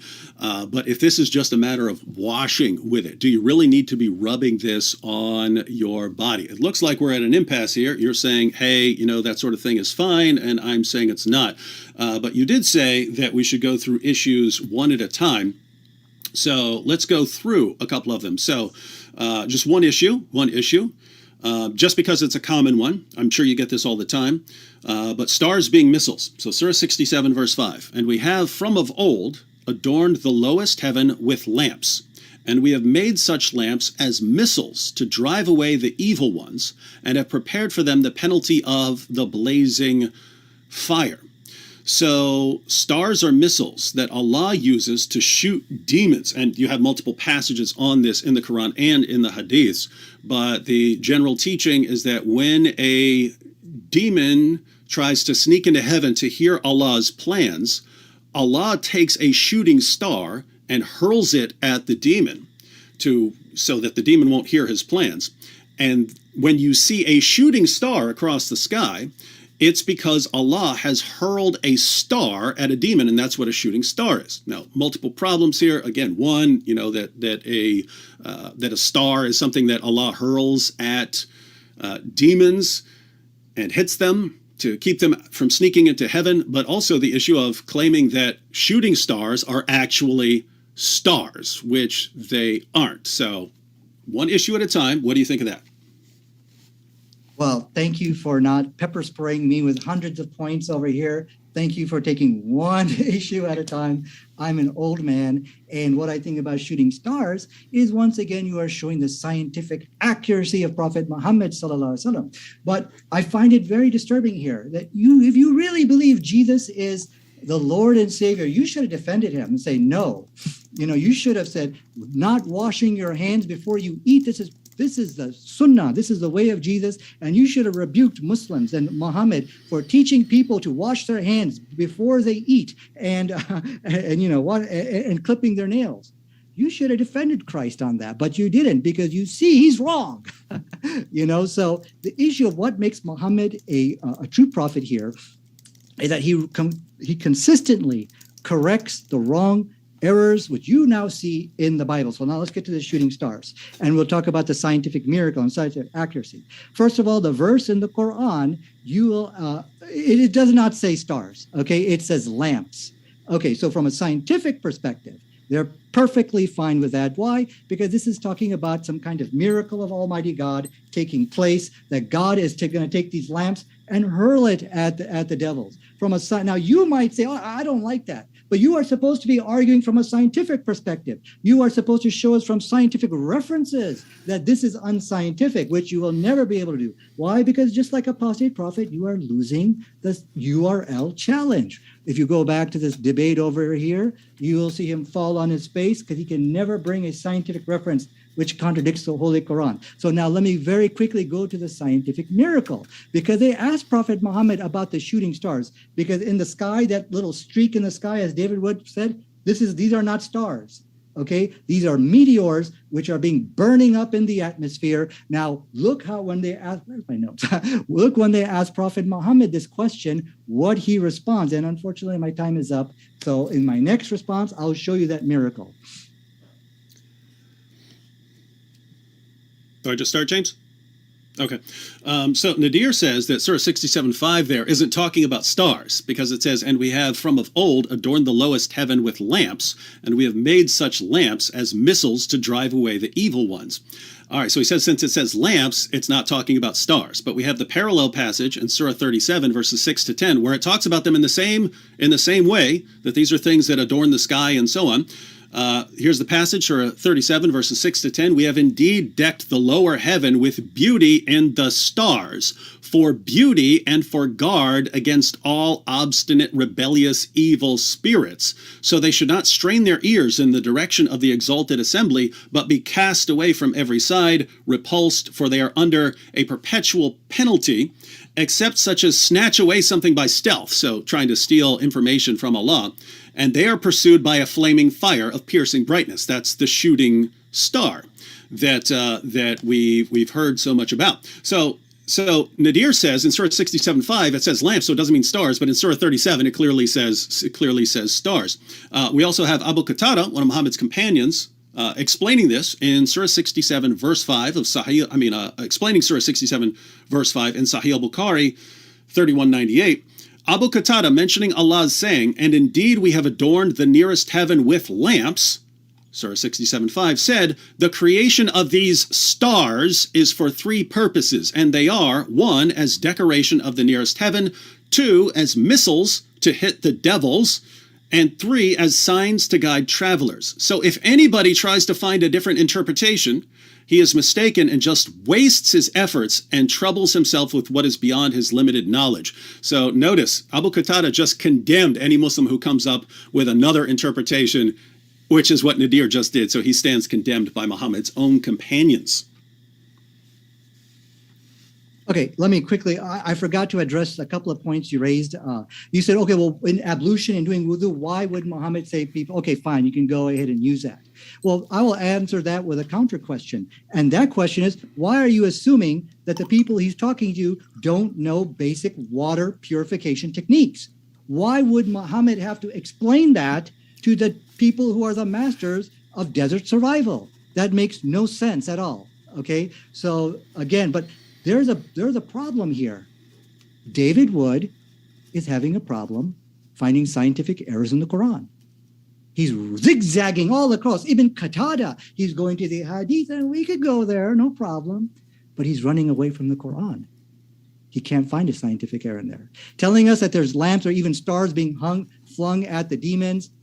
No way does that in any way contradict science, because these are talking about supernatural events. So these are miracles.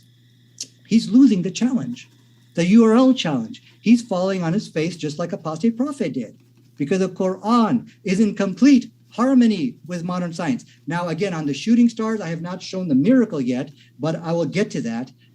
So I got 1 minute left here, and I want to just address some of the points, and then we'll get to the scientific miracle.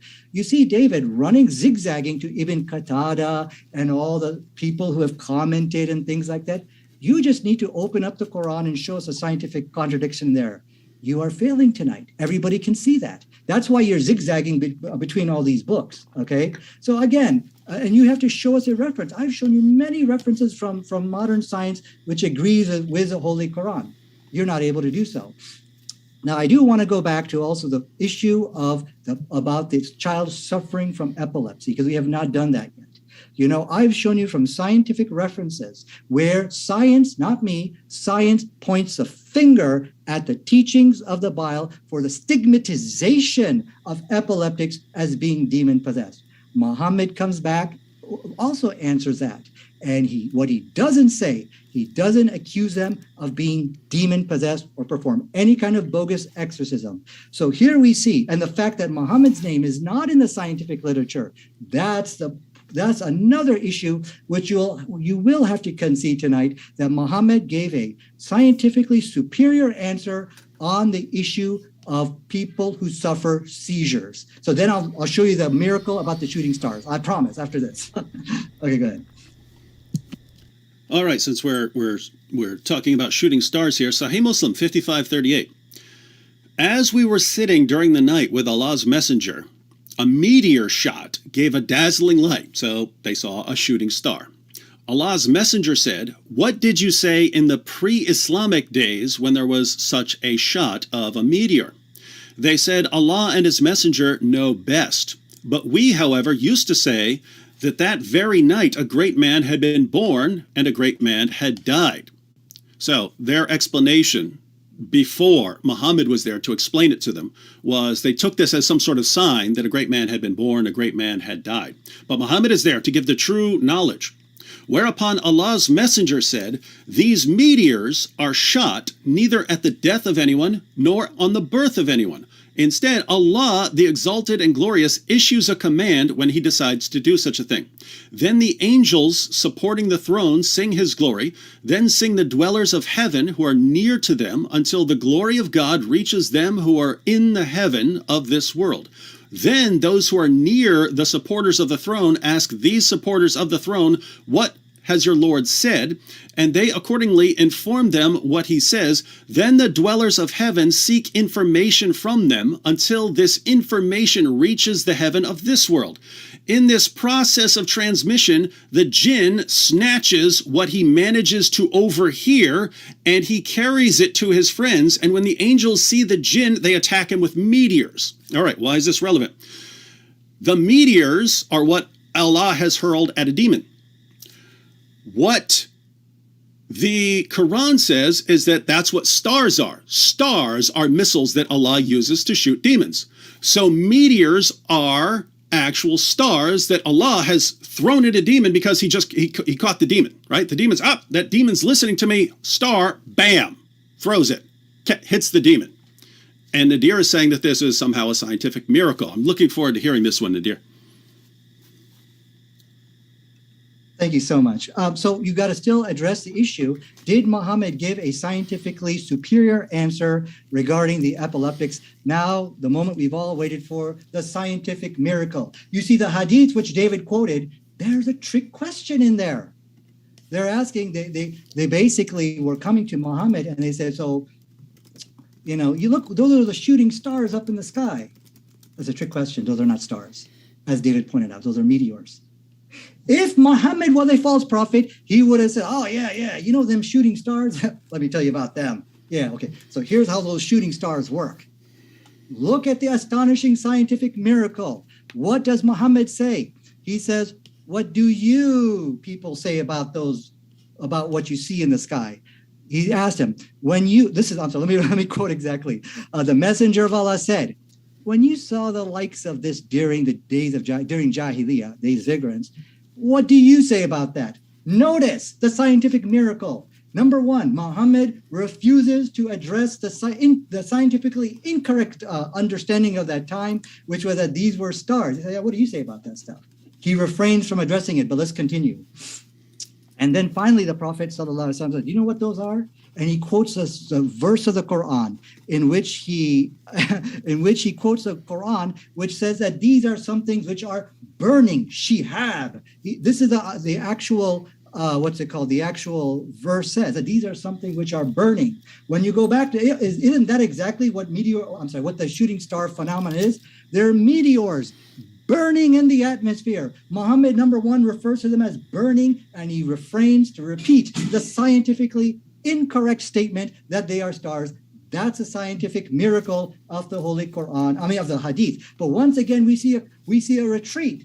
David Wood is not able to find scientific errors in the Quran regarding the huge long laundry list. Forget about it. He should bring up one issue at a time with me and show me where the Quran contradicts science. Show me URL references, because you are falling just like a false prophet. You will never find that with the Holy Quran, because the Quran is in complete harmony with modern science. And I will challenge you again. Show me a link or a reference and juxtapose it with the Quran, because I did it with the alcohol. Remember when they said alcohol was more worse than better for you? It was word for word agreement with modern science. How is it that you cannot show a single reference that can contradict the Holy Quran? And so that's, again, I will repeat this challenge to you. So Nadir says that there's actually a scientific miracle here, because Muhammad said something about burning, but you could actually go to the Quran and say that the Quran says that the jinn who tries to sneak into heaven and listen on something, the Quran says that he is pursued by a flame of piercing brightness. So he's pursued by a flame, so that this is a miracle. I don't know what the confusion here is. Nadir says, but Muhammad says, Muhammad doesn't answer and doesn't claim that these are stars, I think Nadir said, but Muhammad specifically referred to Surah 67, verse 5, talking about the lamps. We know from the Quran that the parallel passage in Surah 37 is referring to stars. The lamps are the stars. This is confirmed by Abu Qatada, that stars are there to be hurled at demons. They're missiles to be hurled at demons. So the fundamental error remains. A shooting star that you see shooting across the sky is not an actual star that someone has thrown at a demon. So there's the one problem of One, what in the world does a shooting star shooting over your head have to do with any sort of demon? Is a meteor actually hitting a demon? So Nadir must be saying yes. A meteor is something that has been hurled at a demon and is hitting the demon. That demon tried to sneak into heaven, which must just be right above our atmosphere, because that's where the meteor is being thrown. But the fundamental error here is that stars, the Quran says it's talking about stars that adorn the night sky. When these stars are eventually used by Allah or his angels to pelt demons, the star is the shooting star. Shooting stars are not stars. That's the error.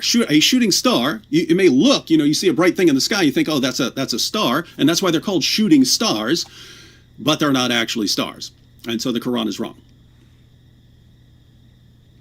Well, the only problem here is we're not talking about the Quran. So, the thing is, David, nowhere in the Quran does it say that the phenomenon you see in the sky of the thing shooting, in the sky is this is some kind of shooting star. Muhammad made it clear for you. Okay, so if you are going to make a claim that the Quran is claiming that the phenomenon you see in the sky, this is a najm, this is a shooting star, then you should share your desktop, with all due respect, show us the verse, and juxtapose it with a statement from science, and you will never do that. You're running around all over the place. Abu Qatada said this, and this guy said that, and this guy said that, but you are not able to show us from the Quran this. Okay, you are trying to create a type of confusion, because you know that there are no contradictions in the Quran. So, like I said, I'm not a Superman here where I can just follow him through the zigzag pattern. But let me assure you, nowhere in the Holy Quran, and I will challenge you here tonight, does it say that the phenomenon you see in the sky of that shooting streak, this is a shooting star, this is a najm. Nowhere is that in the Quran. If you are quoting Abu Qatada, once again, this only backfires on you, because that raises a devastating question for David Wood. Why can we not find these scientific errors in the Quran? Why do you have to go to commentaries to find the scientific errors? But then he shifts the goalpost. But these are the most holy men. These are people who learn from Muhammad himself. This is a separate issue. Okay, so I think that I want to take you back to the issue of the epileptics. I have presented to you references from science pinpointing and putting the blame on that passage in the Bible for the stigmatization of epileptics. The teachings of the Gospels is solely responsible for that. I also showed you from epilepsy.com, where even today people are still being stigmatized. And so when you look at the response which Muhammad gave, once again, it is a scientifically superior answer by not accusing that person of being demon possessed. Thus, Muhammad lifts the stigma. This is what I'm talking about. Muhammad rescues people and lifts the curse upon them. A 2,000-year-old curse was placed upon them. Muhammad liberates the epileptics and sets them free. So you should also address this, because you said, okay, if it's just alcohol, Nadir, anybody can do that. But now I'm showing you an astonishing 4 scientific corrections to the Holy Bible. Yeah. A man 1,400 years ago cannot do that. An illiterate man. We've only got a few more segments left before we go into the next part of the debate. Go ahead, David. Nadir continues saying that this is not actually in the Quran. Let's recap. Surah 67, verse 5. And we have from of old adorned the lowest heaven with lamps, and we have made such lamps as missiles to drive away the evil ones, and have prepared for them the penalty of blazing fire. So what are the lamps that are missiles that Allah uses to shoot demons? Surah 37, verses 6 through 10. We have indeed decked the lower heaven with beauty in the stars, for beauty and for guard against all obstinate, rebellious, evil spirits. What does the Quran say? The stars that you see in the sky, they are for guarding against obstinate, rebellious, evil spirits. And it goes on to say that if the spirits strain their ears in the direction of the exalted assembly, so they're listening into his plans, they will be cast away from every side, repulsed, for they are under perpetual penalty, except such as snatch away something by stealth, and they are pursued by a flaming fire of piercing brightness. So when a demon successfully hears something about Allah's secret plans, and then he runs, Allah hurls a star at him. Clearly says stars in this passage. Allah hurls a star at him. That's the piercing brightness that you see. We know from Sahih Muslim that Muhammad brings up what the Quran says about stars being missiles in the context of him and his followers seeing a shooting star. They see a shooting star, and Muhammad explains, what you used to believe about shooting stars is wrong. I'm going to tell you the truth. What's actually happened is revealed in the Quran. When you see a shooting star, it's because Allah or his angels hurled a star at a demon. Nadir somehow looks at all of this and says, nope, there's no contradiction here with science. There's no error here. There's no problem here. And if this isn't a problem, then I don't know what could possibly be a problem for your Quran here, Nadir. We've got one short 2-minute segment left from each of you, and then we're going into the 5-minute closings. Nadir, go ahead. With all due respect to you, David, honestly, you zigzagging and say there's a verse here and a verse there and a verse there. Share your desktop. Show us the verse, just like I did. Okay, let us show for the record this nonsense which David Wood is trying to tell us, that the phenomenon we see in the sky of the, like it looks like a shooting star. This is not mentioned that this is nowhere in the Quran does that phenomenon affirm that they are stars. Nowhere. But we go back to the scientific miracle of Prophet Muhammad. Remember, they asked him, there was a trick question.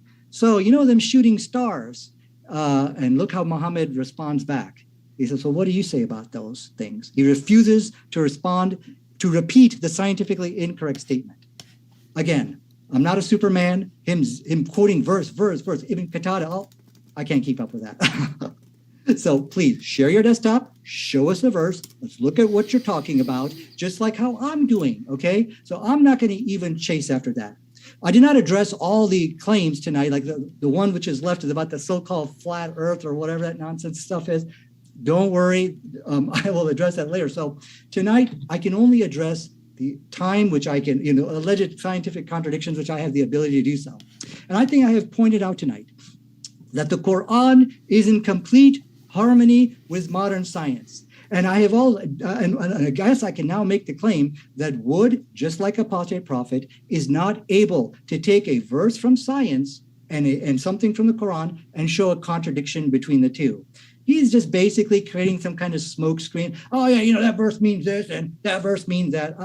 That does not substitute for this challenge over here. Okay, so I think what's important here tonight is the Quran does alleviate the misery and suffering caused by the teachings of the New Testament. And, once again, he's running away from the issue of the epileptics. How do you explain? Now, you did concede that, okay, Muhammad gave a better answer on washing hands and other issues. What about the epileptics? Go ahead, David. Last 2 minutes.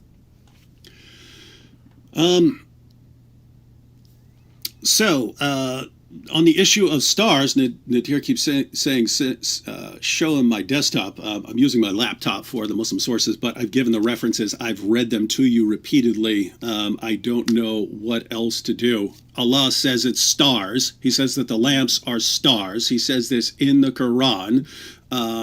He says that when a demon tries to sneak into paradise, Allah hurls the stars, and that's what you see, this flame of piercing brightness. And if that's not enough, Muhammad said this in the context of him and his followers seeing a shooting star, and then he appealed to the Quran to say that that is what is going on. And if that's not enough, I quoted Abu Qatada just to show that Muhammad's own companions confirmed my interpretation, not Nadir's. Nadir looks at all of this and says, nope, no problem here. This is just amazing stuff. On the issue of possessions, it doesn't take long to start looking around very quickly and see what's going on with Islam and possession. So we could go into more detail on this if you want. But source right here, just pulled it up. In one Muslim country, Afghanistan, a common exorcism practice as of 2013 that has been criticized as inhumane was to secure the mentally ill to religious shrines for 40 days to ritually exorcise the jinn possessing them. Patients are fed a strict diet of bread and black pepper, do not have a change of clothing, and sleep on the ground. Those who do not survive the treatments are buried in earthen mounds around the shrine. Now, we can continue. There are people who actually die from Islamic ritualistic exorcisms. So if Nadir is defending this as his evidence that Islam has rescued people from this, Islam's doing a pretty bad job of it. You got it. We'll jump in to closing statements. These are 5 minutes each, and then we're going to go into the Q&A. So if you happen to have questions, folks, we've got a good long list already, so we're going to read through them as fast as we can. With that, thanks so much. Nadir, the floor is all yours. Okay, thank you. So I think this is an open and shut case. Tonight was a clean sweep. Every single scientific correction David Wood has conceded tonight that Muhammad gave the better answer. And and I think really this is what when you're talking about shooting stars and things like this. This is my expectation for you. Show the verse. Show us where it actually says stars and things like that. I'm not going to chase after you. Oh, well, it's like this and it's like that. I'm not going to do that. But anyway, this is my closing statement. Just ignore him on that because he would not show us where it really contradicts science. But anyways, like I said, we found astonishing word for word agreement with the Holy Quran. And he tried to quote tonight, you see, the alcohol is actually good for your heart. You see, so it's actually a good thing that, that the Bible does allow alcohol. That has been debunked by modern science, as we can see here. Many studies have shown the overall health risks of drinking alcohol outweighs any benefit. Word for word agreement in the Holy Quran, Allahu Akbar, chapter 2, verse 29. So these are two scientifically correct statements on alcohol. It says, and they have some benefits for the people, but their harm is far greater than their benefit. Astonishing word for word agreement. We also saw word for word agreement where science says today, not only should you wash your hands, but clip your nails. Prophet Muhammad said the exact same thing.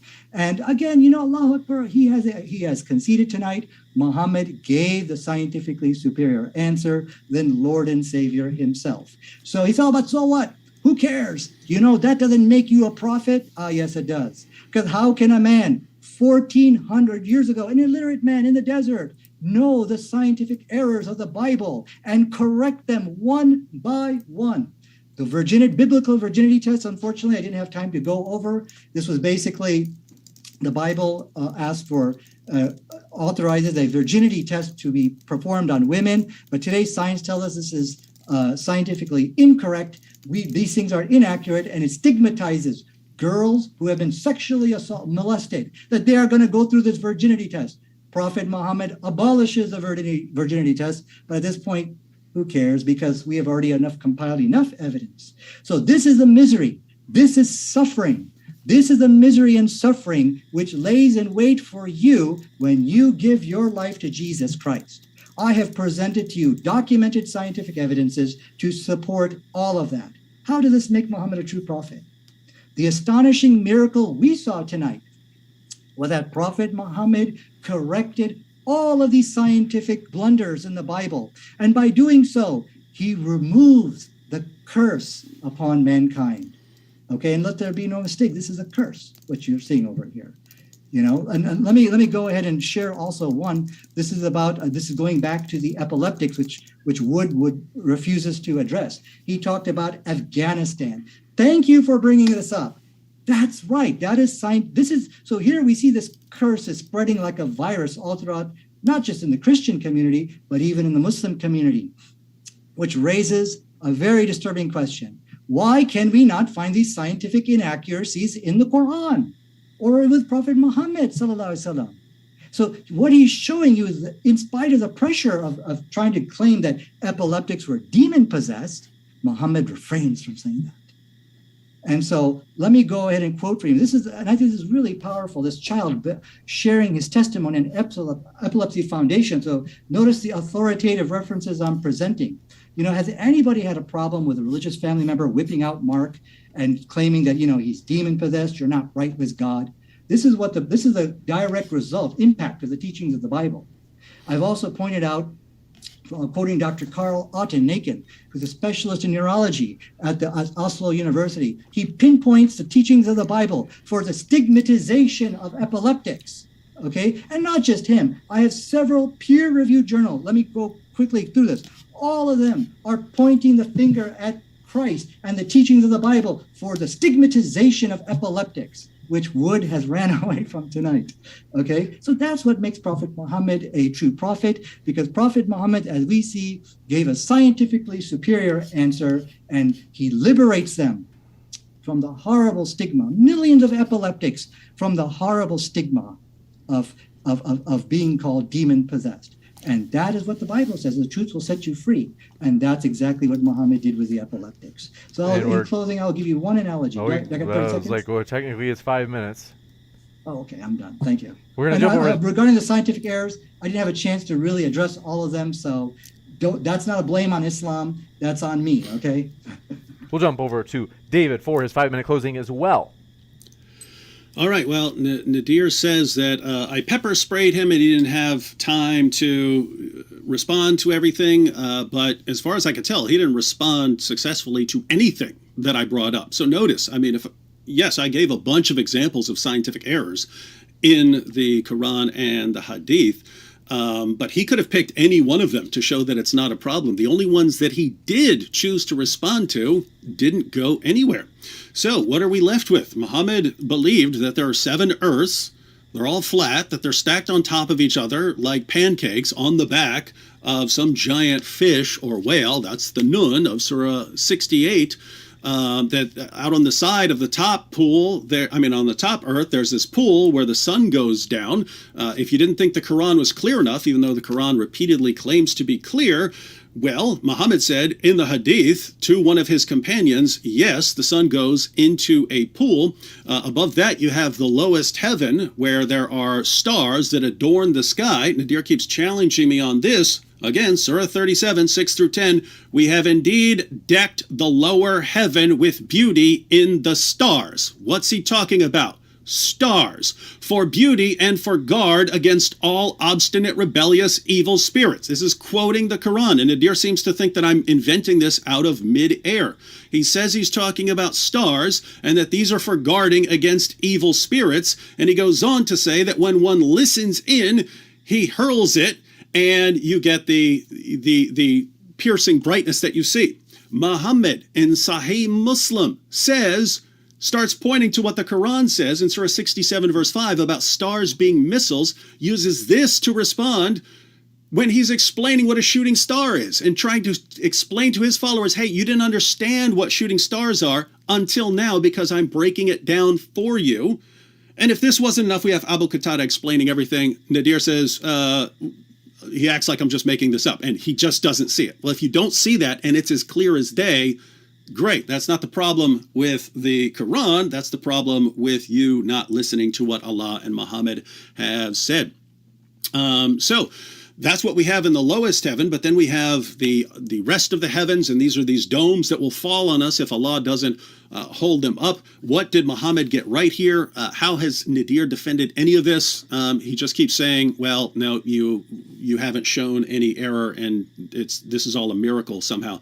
And on the issue of human reproduction, we still haven't gotten a response. Semen is formed between the backbone and the ribs, according to Muhammad. This mixes with the female semen, and then one of the semens will dominate the other, and that's what will determine eventually the sex of the child and the child's appearance and so on. Muhammad gets all of this wrong. A 40-day stage of being a mixture of semen, that's wrong. A blood clot stage, this is wrong. He's wrong on everything he's saying here, and Nadir doesn't see any errors, no matter what the Quran says. On the issue of hygiene and the spread of disease, Nadir is the one who appealed to Muhammad's teaching about ablutions as something that is scientifically accurate. Well, you look a little closer, and what do you have? Hey, there's a pool of water there, and it's filled with dead animals with used menstrual cloths, and that's where people dump their excrement buckets into. Do we really need to wash up with that water? Well, they don't have any other water. Oh, great. Then don't rub it on yourselves, period. Right? That would be the correct scientific response.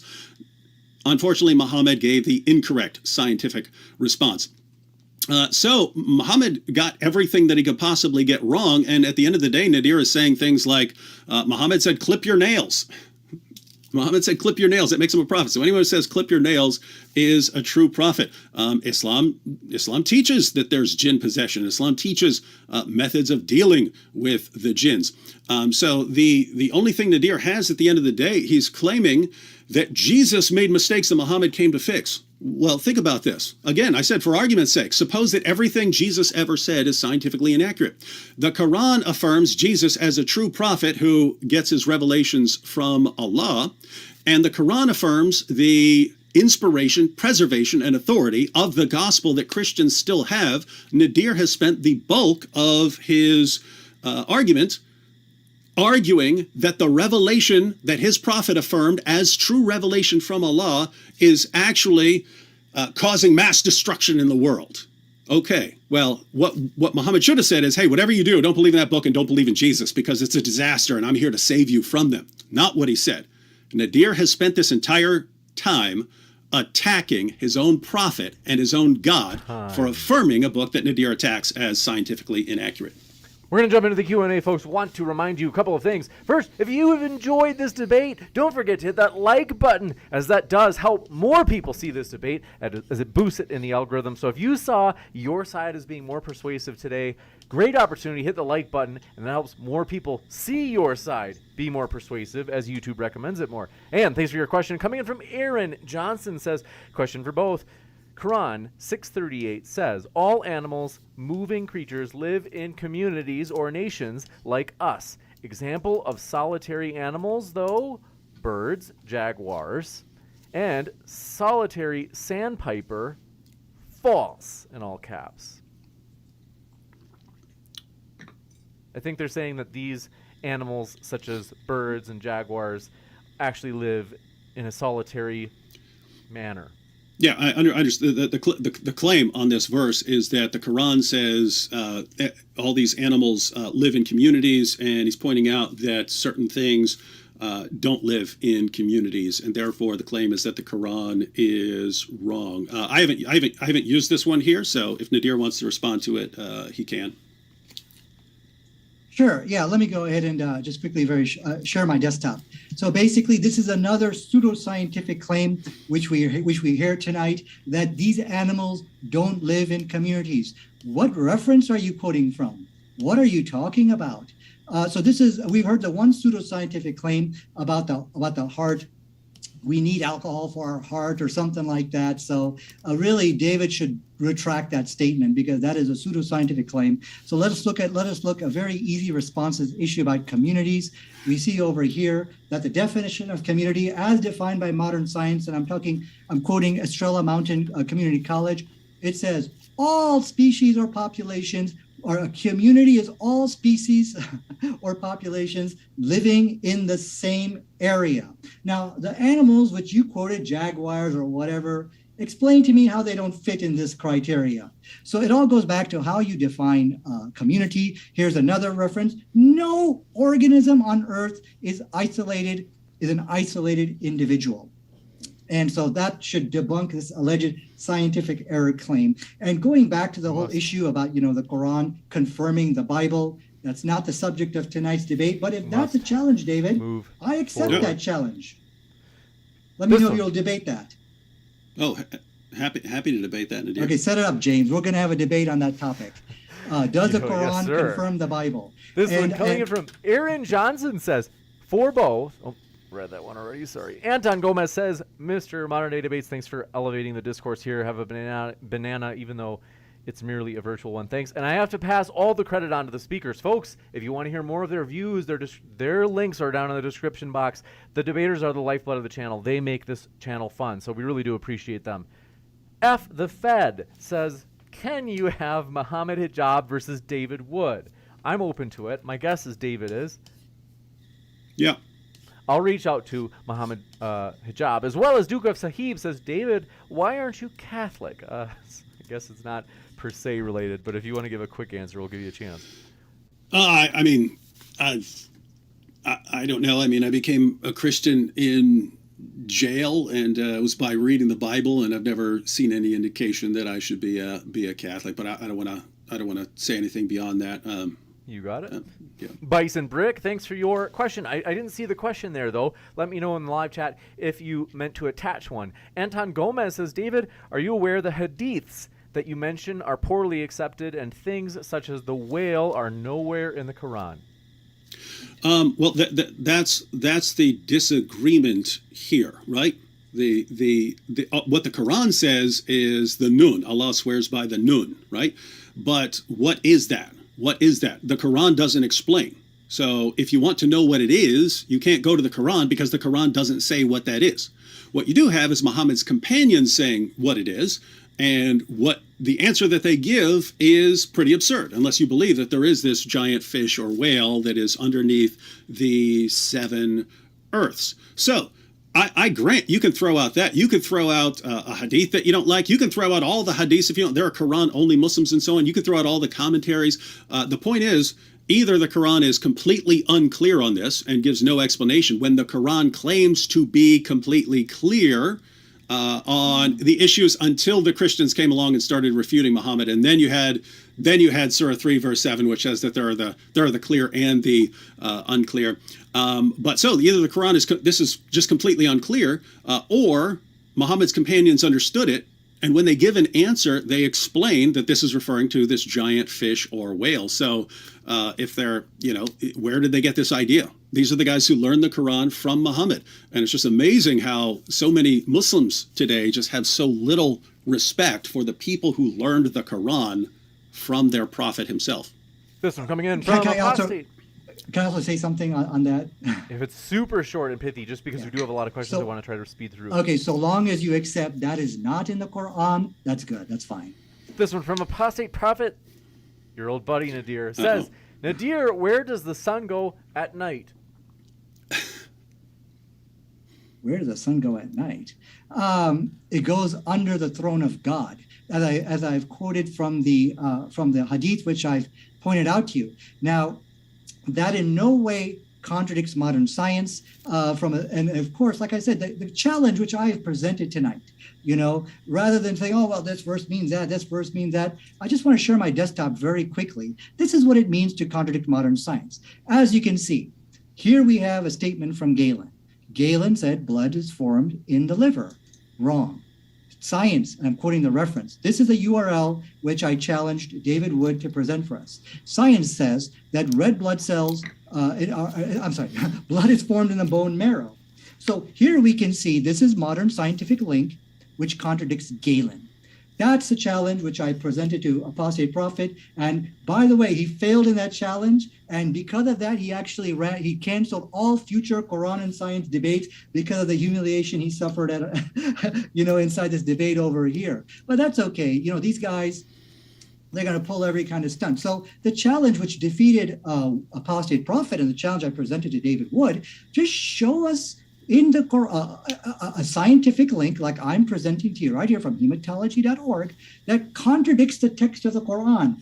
And you will never be able to do so because the Quran is in complete harmony with modern science. So now I'm 2-0 tonight. Apostate Prophet down, Wood down. And, but I want to also point out, I love to talk about alleged scientific errors, but it's pointless. Because telling us there's scientific errors in the Quran, it will not make the evidence I presented to you disappear. It will not invalidate it. We can explain it away hypothetically, saying, oh, well, you see, maybe the Quran got changed, or think the Judeo-Christian error reconciliations work for Islam. So though I'd love to talk about it, it will not invalidate the evidence I have presented to you. This one coming in from Duke. Hey, James, one quick thing. Since Nadir got to give a quick response, I'll give a quick response. Since he mentioned Galen, Galen also was a proponent of the two semens theory, which the male contributes semen and the woman contributes semen, and the semens mix together, and then there's a semen stage, and then that eventually leads to the child. So that's obviously an error. Women don't produce semen; they contribute the ovum. But we find from Allah and from Muhammad the two semens theory of Galen. So if that's your criterion for a scientific error, well, there you have it, and that's the scientific error that I brought up in my opening. You got it, and thank you very much for this question. Coming in from Scott Hughes says, alcohol is a miracle drink in the Quran according to 16 verse 67. Yeah, well, first of all, nowhere does it tells you to drink alcohol in the Quran. But again, I have already debunked this because this is, this goes back to, I think, an argument by Christian Prince or something like that, who is also another coward on the run. Many people have challenged him to come debate over here. He refuses to because he knows, hey, listen, I come with a little bit of expertise on the Quran and science, and he cowardly ran away. I like to debate him because he speaks Arabic. I know enough Arabic to look stupid. So I thought that would be a good debate between both of us. But going back to, I've already addressed this. Listen, telling us there's problems in alcohol with the Quran in no way refutes the point that from a scientific point of view, even if we were to accept what you're saying, the Quran still gave a scientifically superior answer than Jesus. 50 times less likely to give birth to a fetal alcohol child. We saw that children were drinking alcohol in the church and Christians thought it was cute, not understanding the science behind it.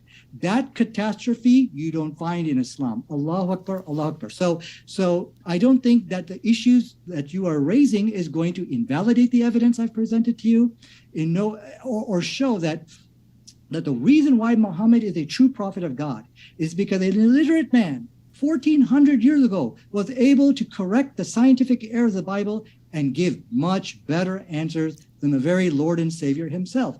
How can a man do that? It's not possible. And that is the evidence I present to you proving Muhammad is a true prophet. So going back to this nonsense about two semens, nowhere is this taught in the Quran. Nowhere is this taught in the Hadith, which David Wood is fabricating. And I will challenge you here tonight because I've been letting you get away, to be very honest with you, with all your fabrications. I challenge you tonight. Show me where it says that. All right. Scott Hughes, speaking of bodily fluids, says, Nadir, which person said to drink camel urine? Mm-hmm. So, I think what's going on over here is that Christians are seeing the miracle. They are seeing, look, they're not disputing the fact that what I'm saying is right. They are accepting Muhammad gave a better answer on washing hands. He gave a better answer. Oh, and I forgot the cure for COVID. He gave you the preventive cure for Ebola while Jesus gave you the prescription for it. They're not able to refute that. These are the issues which I have raised in tonight's debate. I totally forgot about the most important argument, which I wanted to bring. How can an alleged false prophet give you the cure for COVID, the cure for Ebola, by saying don't eat animals with fangs? So they're saying, okay, but look at how Quran contradicts us. Okay, now let me address the issue about camel urine or something like that. This was given as medicine, and you're only quoting half the hadith. The other portion, which you're not quoting, is they became better. 95% of urine is basically water. Again, this goes back to living in the desert, where you don't have any of these modern, amenities. How are you going to survive? Today, there are people all over the television, from Bear Grylls, who are drinking their own urine in these survival situations. Nowhere does this contradict science. But I will challenge Wood. You keep saying there's two semens in the Quran. I've been letting you get away all night. I just didn't have the time to chase you. I'm challenging you again. Where is this stuff that you're talking about? So go ahead. Show us to us. Here it is. Share your desktop. Surah 76. It's not on my desktop. It's on my laptop. I pointed that out. Okay, Surah 76, verse 2, reading from the Hilali Khan. Now, Hilali Khan adds a brief commentary, discharge of man and woman. But the Hilali Khan says, Surah 76, verse 2, verily we have created man from nutfa drops of mixed semen, discharge of man and woman, in order to try him. So we made him hearer, seer. So he refers, the Quran refers to mixed semen, and the Hilali Khan adds discharge of man and woman, specifically because Muhammad explained what this mixed semen is. Not just semen from the man, it's mixed semen.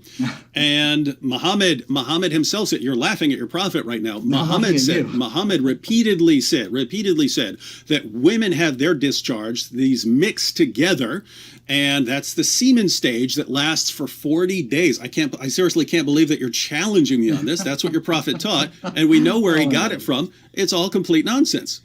We must move forward. Funny. This one coming in from Bilal Ali says, Nadir references everything but the Quran. Muhammad needed the scientific community to make sense of his teaching. And then said, Alhamdulillah. Alhamdulillah. There you go. Hey, when people want to get nasty. I just say, look, Prophet Muhammad gave us a preventive cure for COVID. He gave us a preventive cure for Ebola by saying, do not eat animals with fangs. This is scientifically superior to what Jesus gave us, in which he said that he removes all the restrictions on meat consumption. And now that opens up the door to eating bats and monkeys. All over the world, Christians are eating monkeys. And all over the world. Curse. Yeah, I'll give you that reference, by the way. I eat monkey every day. Well, not all Christians do, but all over the world, you will find monkey consumption. I'll give you that reference. But let me now quote the verse, which you're saying. Let's see, we see that there's a male and female semen, which David Wood is talking about. They say about, okay, so it says, for indeed we alone created the human from a drop of mixed fluid. That's all it says, mixed fluid, in order to test them. Nothing about a female semen, nothing about a male semen, but he says, oh, okay, but now that maybe comes from it's Muhammad. In the hadith. Oh, so it's not in the Quran. Let's go to It says Muhammad mixed then. fluids. What's the mixed? What's the Okay, mixed but fluids? You said that female sperm was in the Quran. You said that, right? It's the mixture. Muhammad explains it. Okay. I mean, it's amazing. It's not in the it's Quran. One, it's Let's one go thing. to the hadith. It's one thing if you say Muhammad's companions got it wrong. You're saying Muhammad got it wrong about what Allah is saying here. So everyone, just be clear. Nadir understands the Quran better than Muhammad, which would make Nadir a better interpreter of the Quran than Muhammad himself. We're dealing with a new prophet here, ladies and gentlemen. Let's go there. You have conceded about a female sperm is not in the Quran. Thank you. Now let's go to mixed refers to male and female. Hillel Khan even puts it in there. Okay, you're quoting some commentary. I'm quoting the text of the Quran, David. Okay, I'm quoting your prophet. Okay, I'm quoting your prophet. Let's go to the prophet you're quoting. Let's go there, shall we? You're saying now that let's go there and see what the prophet really said. So it's not in the Quran. Okay, is this the hadith you were quoting about, where it says that there is a female sperm or something like that? Where is that? That's one of many. Why don't you share your desktop and show us where it says women have sperm? Can you read what you're saying. Man's discharge, sperm, is thick and white, and the discharge of woman is thin and yellow. So the resemblance comes from the one whose genes prevail or dominate. Yeah, there were genes here. No, but true, the fluid that dominates, the discharge that dominates, is the one that determines the resemblance of the child.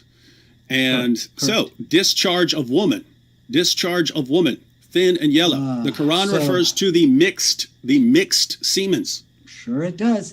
So the whole issue about the woman having a sperm, that's not in the Quran, that's not in the Hadith, but it talked about a woman's discharge being thin and yellow, and that's what David Wood is taking issue with. Okay. Yeah, woman's discharge, man's discharge. Okay, but why did you falsely assume that it's talking about sperm? Because if you understood the science behind it, you could call it whatever you want. Okay, let's talk about the discharge of the woman, David. Oh, my goodness. Okay, so here we see that the woman does have a discharge. Now, of course, this is follicular fluid. Now, let's see what the real color of follicular fluid. As you can see, we have a discharge coming out over here. But the beautiful cyan color, you girls don't have that. Let's see what the real color of this discharge is. And I'm quoting from you. Let me get this link fired up for you. It says, the follicular fluid is semi-viscous, which means thin and yellow in color. Word for word agreement again with the hadith. So do women have a thin and yellow discharge? It doesn't say it doesn't say thin. It says semi-viscous. Semi-viscous. But Nadir, you're missing. Nadir, you're missing the point entirely. Muhammad talks about the thin yellow fluid of a woman as discharge, and the women in his area are acknowledge this. They're asking him about that. He's saying, you've got discharge, right? So they're talking about something you can see. Do you see that? Do you see that semi-viscous yellow fluid in the egg, Nadir? Just show us that, because they're familiar with it. David, you said women have sperm in the Quran. The Quran and the Hadith, Muhammad's teaching us.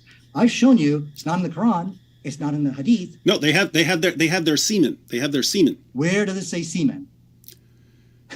Whatever you want to call it, their discharge that contributes, and then the fluids mix together. This is what your prophet said. You're mocking the idea. Call it whatever you want. There's the two semens theory. Muhammad says the mingled semen, the mingled nutfa drops, And he had the semen stage according to your prophet. And when we ask him, the man has the discharge, the woman has the discharge, and then they mix. And then your God talks about the mixed semens, and you're saying, you're acting like we don't know what they're talking about. And you're saying this is talking about an egg. This is talking about the ovum. People aren't familiar with the egg as a discharge of woman. And matter of fact, Muhammad refers to the discharge of woman as something that comes out in wet dreams. So you're saying an egg comes out in wet dreams, and they see this as evidence of this yellow discharge, Nadir. You can't piece this. You can't piece this together. It doesn't make sense. Let's move forward. I do appreciate your question. This is coming in from Joe Schwartz. It says, was Jesus black? There's one thing there are two things that are very clear upon a careful reading of the Muslim sources. Completely, I mean the Christian sources. One, Jesus was a Jew, and two, he was green. So this one if you don't see that from the scripture, there's not even any point in talking to you. From Scott Hughes says, Muhammad said the earth sits on a whale named Liwash. Well, as David Wood did concede tonight, that this is not found in the Quran. And I mean, the only real valid issue he's raised tonight is he says, okay, well, I'm quoting a commentary.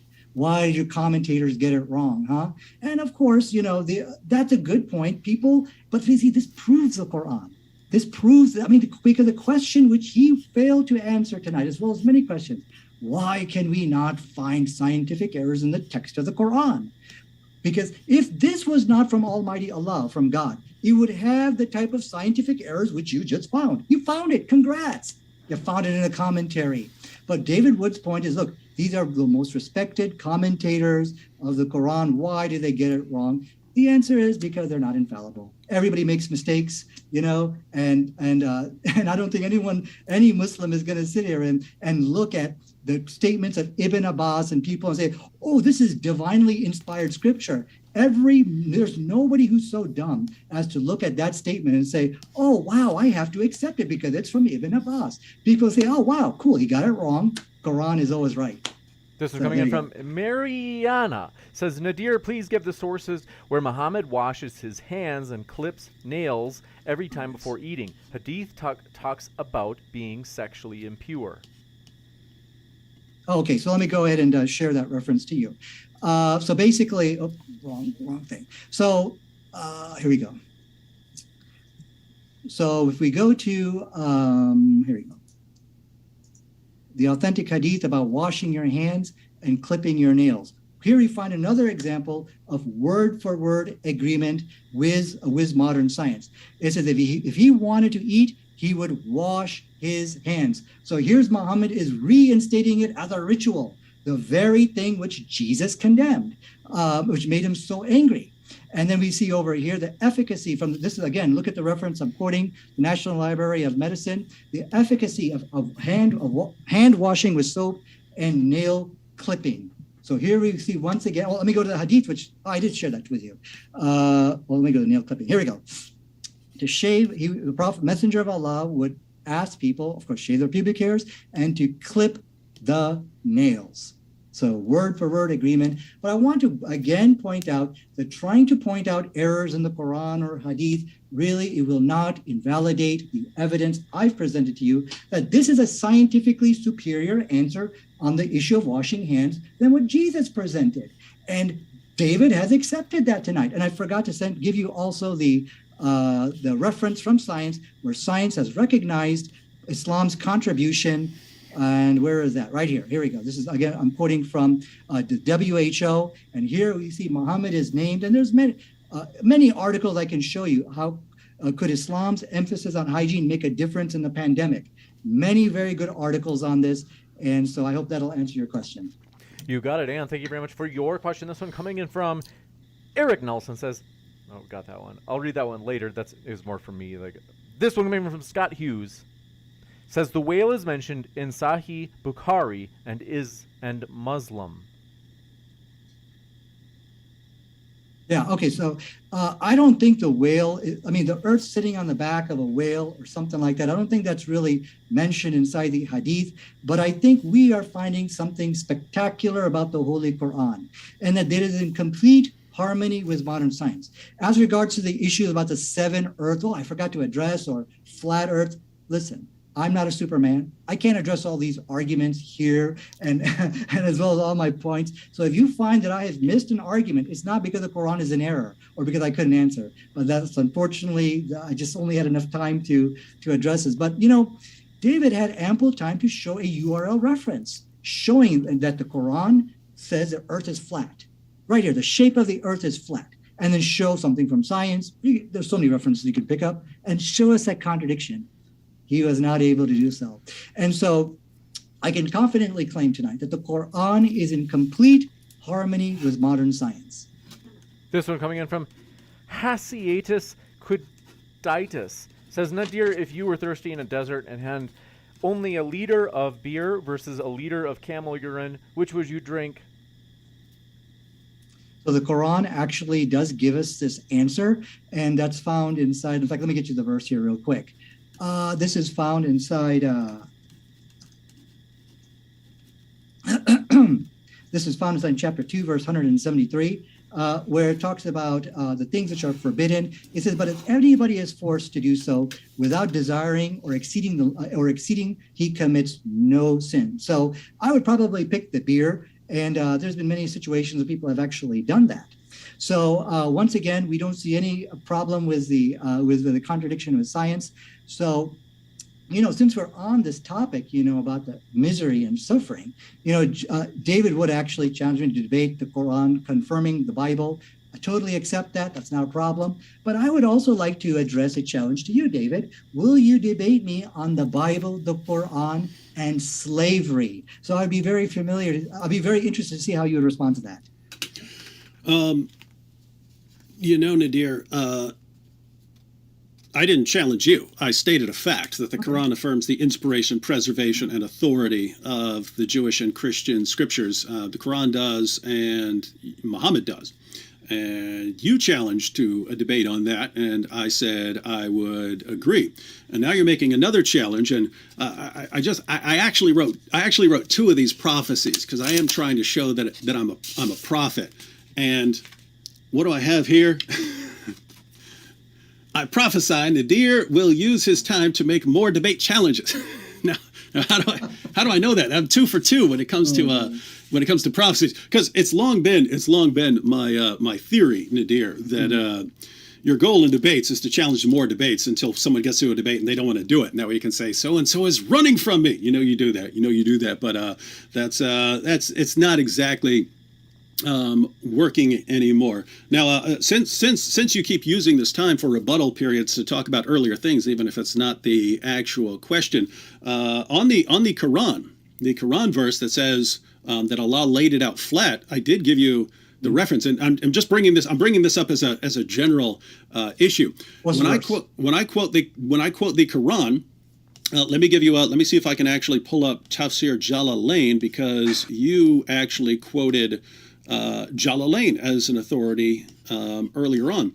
So you have the Quran, and I gave three references. 2 of them were about the earth being spread out like a carpet, but the one that Jalalain is commenting on, Surah 88 verses 17 through 20, the last verse there, verse 20, says the earth, how it was made flat. And Jalalain says in his commentary on Surah 88 verse 20, as for his words sutihat, laid out flat, this on a literal reading suggests that the earth is flat, which is the opinion of most of the scholars of the revealed law, and not a sphere, as astronomers have it, even if this latter does not contradict any of the pillars of the law. So Jalalain draws a distinction. Here's what Muslim scholars say versus what the astronomers say, that it's a sphere. So anyway, I'm not even talking about the flat earth right now. I'm talking about the position that I can quote you the Quran, and I can quote you Jalalain. When you quoted, you were quoting Jalalain on the issue of the sun setting in a pool, and then in response to that, You didn't answer any of it. You instead said, "Here's my URL challenge. Show me some URL." And this is just a very strange thing to me. I can quote you the Quran, I can quote you the Muslim commentaries, quote the Hadith, and you're talking about URLs as if they trump the Quran, Islam's most respected commentators, Muhammad's companions, Muhammad himself in the Hadith. Whatever source I'm bringing up, you're talking about URLs, and it's just very, very strange to me. No, can I respond to all that real quick? Really short and pithy. Sure. One thing, but you never really answered the question if you're going to debate on the issue of slavery, because because there's the issue of the Bible or authorizing slaves to be beaten to death, which Sheikh Uthman kind of lit you up on that. And I pointed out Christians are going to run away from the slavery debate because there's things in there which are indefensible, like beating a slave to death. So I would like to hear your challenge on that. And regarding the URL challenge, see, we need to go to the exact verse. What verse are you talking about? And really, the whole night, David Wood has been running away. He's going to the commentaries, showing errors in the commentaries. But this only further proves Muhammad is a true prophet, because those scientific errors, they are not in the Quran. But many commentators actually said that the earth is round. So you got commentators saying both. Okay, but I would like to hear the verse in the Quran which says the earth is flat. So please share that verse with us and we'll take a look at it, just like your two semen debacle stuff. And you will see the Quran does not say that. Go ahead.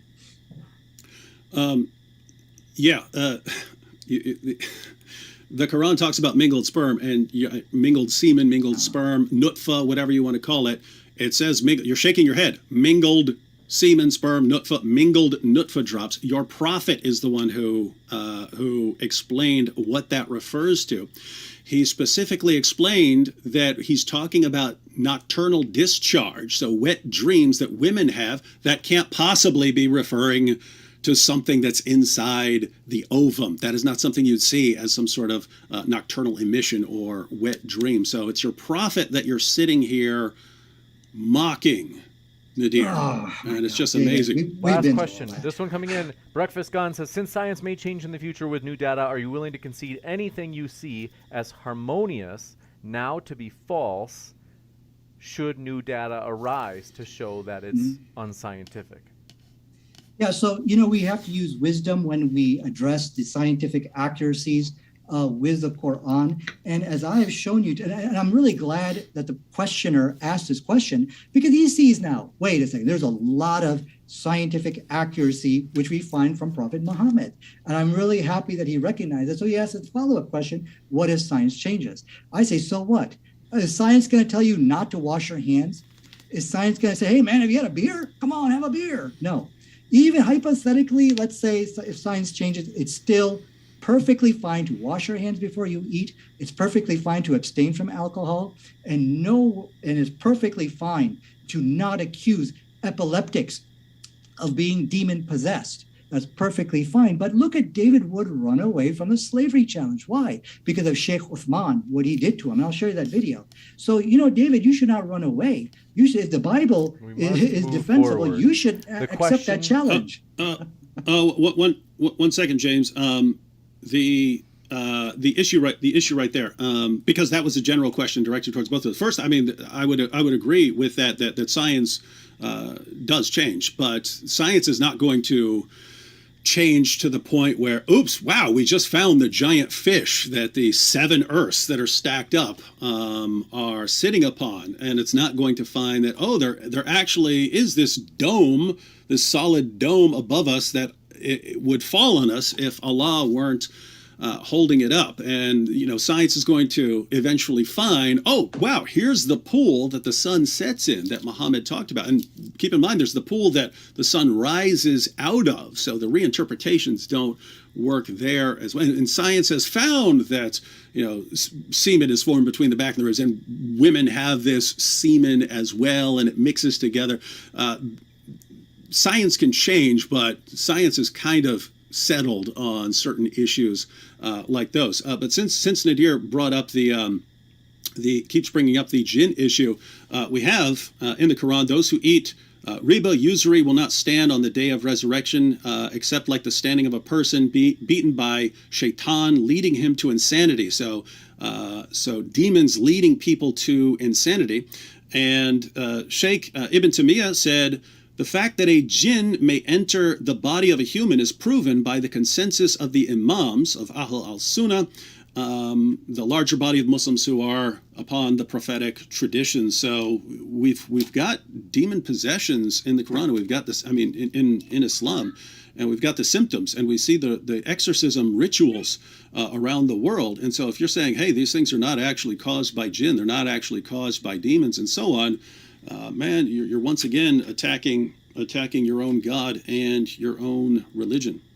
Mm-hmm. Well, can I answer that real quick? Really quick. Okay, so we absolutely do believe in demonic possessions, but what we don't believe in is accusing epileptics and people who suffer seizures as being demon possessed. That we don't believe in. And Allahu Akbar, science today, you'll find when you do the research on demonic possession, epilepsy, the stigmatization, you will never find the name Prophet Muhammad in the literature, but you will find Jesus. Now, I want to also ask you, so where is that verse in the Quran which said that the earth is flat? Can you share that with us? And please show us the verse. And if you can't share your desktop, I can do it for you. I can pull up the verse and we can look at it together. How about that? I've already given it to. See, notice, okay, Nadir. What verse, David? Notice, Nadir. When we're talking about the sun setting, in a pool, you cited Jalalain commenting on what the word means, right? The Quran in Surah 88, verse 20, says that the earth was made sutihat. Mm-hmm. Yeah. The earth was sutihat, right? Jalalain says that the word sutihat means laid out flat. Laid out flat, right. Notice the problem. You want to, if you want to throw Jalalain under the bus, hey, laid out flat doesn't. It actually doesn't mean that, right? And keep in mind, you can walk up to an Arab speaker today. Hey, what's sutihat mean? They go, that's what the Quran says that Allah did with the earth. Now, if you want to reinterpret that, I don't really care. But notice it's, hey, if I can quote something from Jalalain and it's convenient, then I'll do that. But over here, he completely refutes what I'm saying. But you're asking for the reference from the Quran. Jalalain says that this refers to a flat earth. Ibn Abbas says that there are 7 earths. They're all flat. You're shaking your head. That's what they're saying. And again, you can reinterpret all of this. You can say that science is wrong. But if the debate is about whether science somehow proves that Muhammad is a true prophet, and he's talking about these 7 earths that are stacked on top of each other with a 500-year journey in between one and the next. Well, we've got satellites that can sort of look at that kind of thing, and we don't have these 7 flat earths stacked up, especially on the back of a giant fish or whale. Mm-hmm. This one coming in, okay. Last one. Ryan Morris says, I disagree with you on most subjects, David, but that you call out Nadir's tactic about challenging people to debates and then saying they're running away is very accurate and deserves recognition. I'll give you a chance to defend yourself, Nadir, and then we got to wrap up. That is actually true. David Wood knows me very well, but I think there's a lot of reason behind it, because I know that the Christians are going to run away from the topics which destroy Christianity, like slavery. That's why he's running away, because the Bible does teach to beat a slave to death, and Sheikh Uthman lit him up on that issue. So I already know he's going to run away. And this guy gets paid big bucks to defend Christianity, but they run away from the hard topics. Me, I don't run away. I'm ready to debate that topic. So as you can all see tonight here, Wood is running away because he knows the Bible teaches to beat a slave to death. So I just want to very quickly answer him on the flat earth thing. Let's get to the Quran and see what it actually says. Sutihat means to lay out. Good. But now let's look and see what the Quran says. First of all, if you think saying that the earth is laid out somehow that means that the earth is flat, then you should also extend that logic to other people who said, and again, I'm quoting Physics Today, that the entire earth is laid out below you. Is he talking about a flat earth? Oh, no, you got to read the context. Okay, so saying sutihat, that the earth is laid out, that does not mean that the earth is flat. Let's go to the Quran, and here's some more references. The earth is spread out. The earth is spread out in a magnetic field. Now let's go to the Quran and see what it says. Because look, they said, no, they're not referring to the flat earth. They're talking about something else. Good. Let's go to the verse you're quoting. It says over here inside chapter number 71, verse 19. It says, And Allah has made the earth spread out for you. Is this talking about the shape of the earth?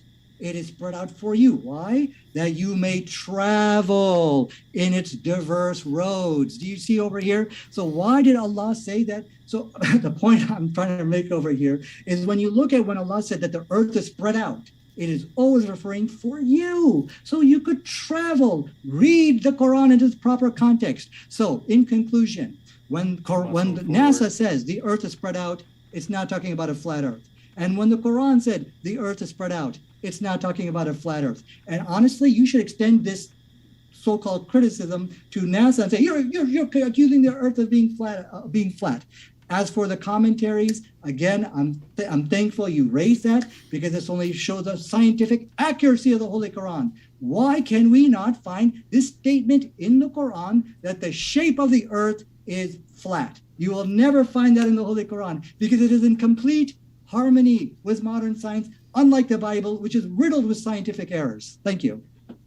This one, I think that's it for our questions. So do want to say, folks, we do appreciate all of your questions. Our guests are linked in the description. If you'd like to learn more about their views, you certainly can by clicking on their links right now, as we really do appreciate both of them. And as mentioned, Apostate Prophet collides with perfect dawah on Islam versus atheism, which has more evidence. That's coming up this Friday. You don't want to miss it. Hit that subscribe button if you haven't already, as that's going to be a big debate. But one last thank you, David and Nadir. It's been a true pleasure to have you guys here today. Thanks, James. 100%. Hey, thanks, David. You're going to upload this to your YouTube page, right? Oh, of course. Awesome. Great. I look forward to seeing it. I appreciate it. Thanks, guys. See you around. Thanks so much. And with that, I'll be back in just a moment, folks, with a post-credit scene of upcoming debates. Stick around.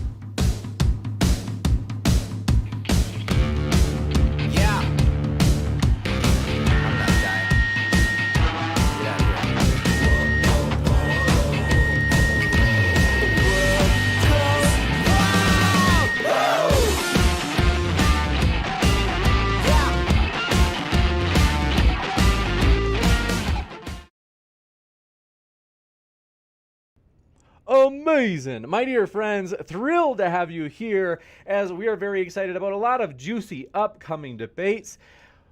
Sorry we did not get to every single question today. As always, we do want to let our guests out basically at a decent time. So we try to move through the Q&A as fast as we can. I've got to tell you, my dear friends, we really do appreciate the guests. They're linked in the description box. If you want to learn more about their views, what on earth are you waiting for? You certainly can right now. I highly encourage you. Check their links out if you'd like to learn more about their views. And want to say thank you guys for all of your support. And please remember, we do appreciate if you would not spam the chat. So if you completely repeat questions or requests, whatever it is, over and over and over, that is something that we're going to actually give you the old timeout for it, because we do want people's time in chat to be as enjoyable as possible. Now, we want to say, in addition, thank you guys for all of your support in terms of things like, because you guys, no joke, I'm not exaggerating, it helps the channel so much by doing things like hitting that like button. Really does make a difference, as that boosts us in the algorithm. We really do appreciate your support. We're at 239. We can easily get to 250 likes for the live stream easily, because we have 332 people still watching live. And so do want to encourage you, help us hit that goal, as we're only 11, now only 10 likes away from that. Want to say thank you guys so much for being with us. Truth Defenders, Al Solmo, and Duppy Conqueror, thanks for being with us. Nikki, good to see you. I Like Turtles, glad you are back. Radical Love, thanks for being with us.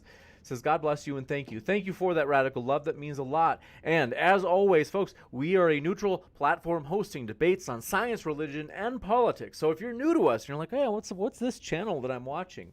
We are, it's a very simple idea, a neutral platform. So I don't put out any sort of videos that pushes my particular view in one way or another. All of our videos are debates. The only things that you could say that we take an actual stance on at this channel, and thanks so much for hitting like, we just blew past the goal of 250. We're at 253 already. We're close to 260. Thank you for your support that way. And I've got to tell you, in terms of this channel, we want our moderation to be fair. So we want everybody to get their fair shot as they're making their case for whatever it is that they're making their case on to the world. We want it to be that I'm fair, Kaz is fair, whatever other moderators are here are fair. But also, like I said, we don't have any sort of videos that are pushing for, let's say, Islam or atheism or Christianity. No. We don't think there's anything wrong with that. We know that channels do that. In fact, most channels do that. We're not saying there's anything bad about doing that, but it's just not our style. And so we want to welcome you no matter what walk of life you are from, Christian, atheist, Muslim, you name it. We're glad you are here. And saying hello to you there in the old chat, I do like to get to hang with you guys, to say hello. Margiana, thanks for being with us, as well as I Like Turtles and Douglas Stewart, thanks for being with us. Darth Revan, good to see you again. Rock E. Shepherd, glad you were with us. Ryan Morris, thanks for your kind words, says you're appreciated as always, James. And thanks so much for your earlier super chat. Let's see. In terms of Ryan, I also didn't get to read this one, but let me read it now. Ryan, it's still fun to watch this channel. Thanks for the channel, James. I do appreciate that. And thanks for your support, Ryan. It really does mean more than you know, as well as there was another one that addressed me that I always try to, if there's one that's addressing me, I always try to, in an ideal world, I'll save it until after, because the debaters, like, we try to give them the questions that are directly aimed at them. Eric Nelson says, Nadir might not be Superman, but James might be. Thanks, Eric, for your support. I do appreciate that. Seriously. We are excited about the future, my dear friends, as we are working hard to bring you more debates, more juicy, controversial topics. Abedin Hadjari, thanks for coming by, as well as Trinity Matrix and Medical Mastery. Glad to have you here, as well as Pony Girl says, thanks, James, and Modern Day Debate. It was fun. Appreciate that. That means a lot. And thank you very much for being with us, Mr. Sneaky Man 12. We're glad you're here. Kagito Ergo, thanks for dropping in. Jesus is King, we're glad you were here. 1001011011010. Thanks for being with us. I see you there in the old live chat. And Gross Patat, good to see you as well. Repent, happy to have you here. Oscar Senberg, thanks for being here and says, love the beard. Thank you, Oscar. Seriously, that means a lot. And then Jojo Freelancer says Abdul means slave. It's an insult. I don't remember calling anybody Abdul. So I'm not sure why you're saying that, but I appreciate you letting me know that. And the Roaring Man, thanks for coming by. Glad you are here. Says, how are you, James? I'm doing all right. I appreciate that. I feel a little bit sleepy today, to be honest. I think I'm going to nap after this. Maybe I'll nap for a little bit, and then maybe I'll exercise. I don't know. I usually like to exercise every day. But man, I am so pooped out. Like, I don't know if you could tell, like, toward the end of the debate, I was like, oh, we gotta go. I'm tired. And we would like to let the debaters out at a decent time. They stayed 3.5 hours with us because we started at 12 Eastern. So that's a long time. So we really do appreciate. Oh, okay, maybe it was 2 hours and 47 minutes. It seemed so close to 3 hours. So that's still an awfully long time. So we do appreciate the guests. We really want to say thank you for all of your support. And there are so many ways in which you help support the channel. We're at 256 likes. So we can easily, we're only 4 likes away from being at 260, which is phenomenal for a live stream. I've got to tell you, did you know we have a podcast? Modern Day Debate uploads the debates to our podcast within 24 hours of the debate being live. For real, no joke. You don't want to miss these debates. You can listen to them. It's ad-free. There are no ads at all. How convenient. So if you're like, hey, I want to save on my data, you can download these debates within 24 hours of them happening, available at fine podcast apps everywhere, including Apple Podcasts, as well as Spotify, and frankly, virtually every other podcast. We really have worked really hard to get on all these different podcasts. Jojo Freelancer says, not you, my friend. Oh, okay, good to know.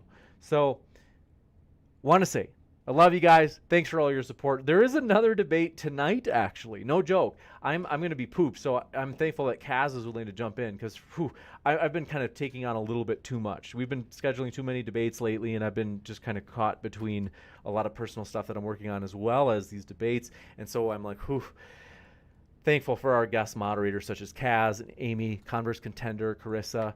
We are very thankful for them. So want to say thank you guys for all of your guys' support. We love you guys. Thanks for making this fun. We're excited about the future.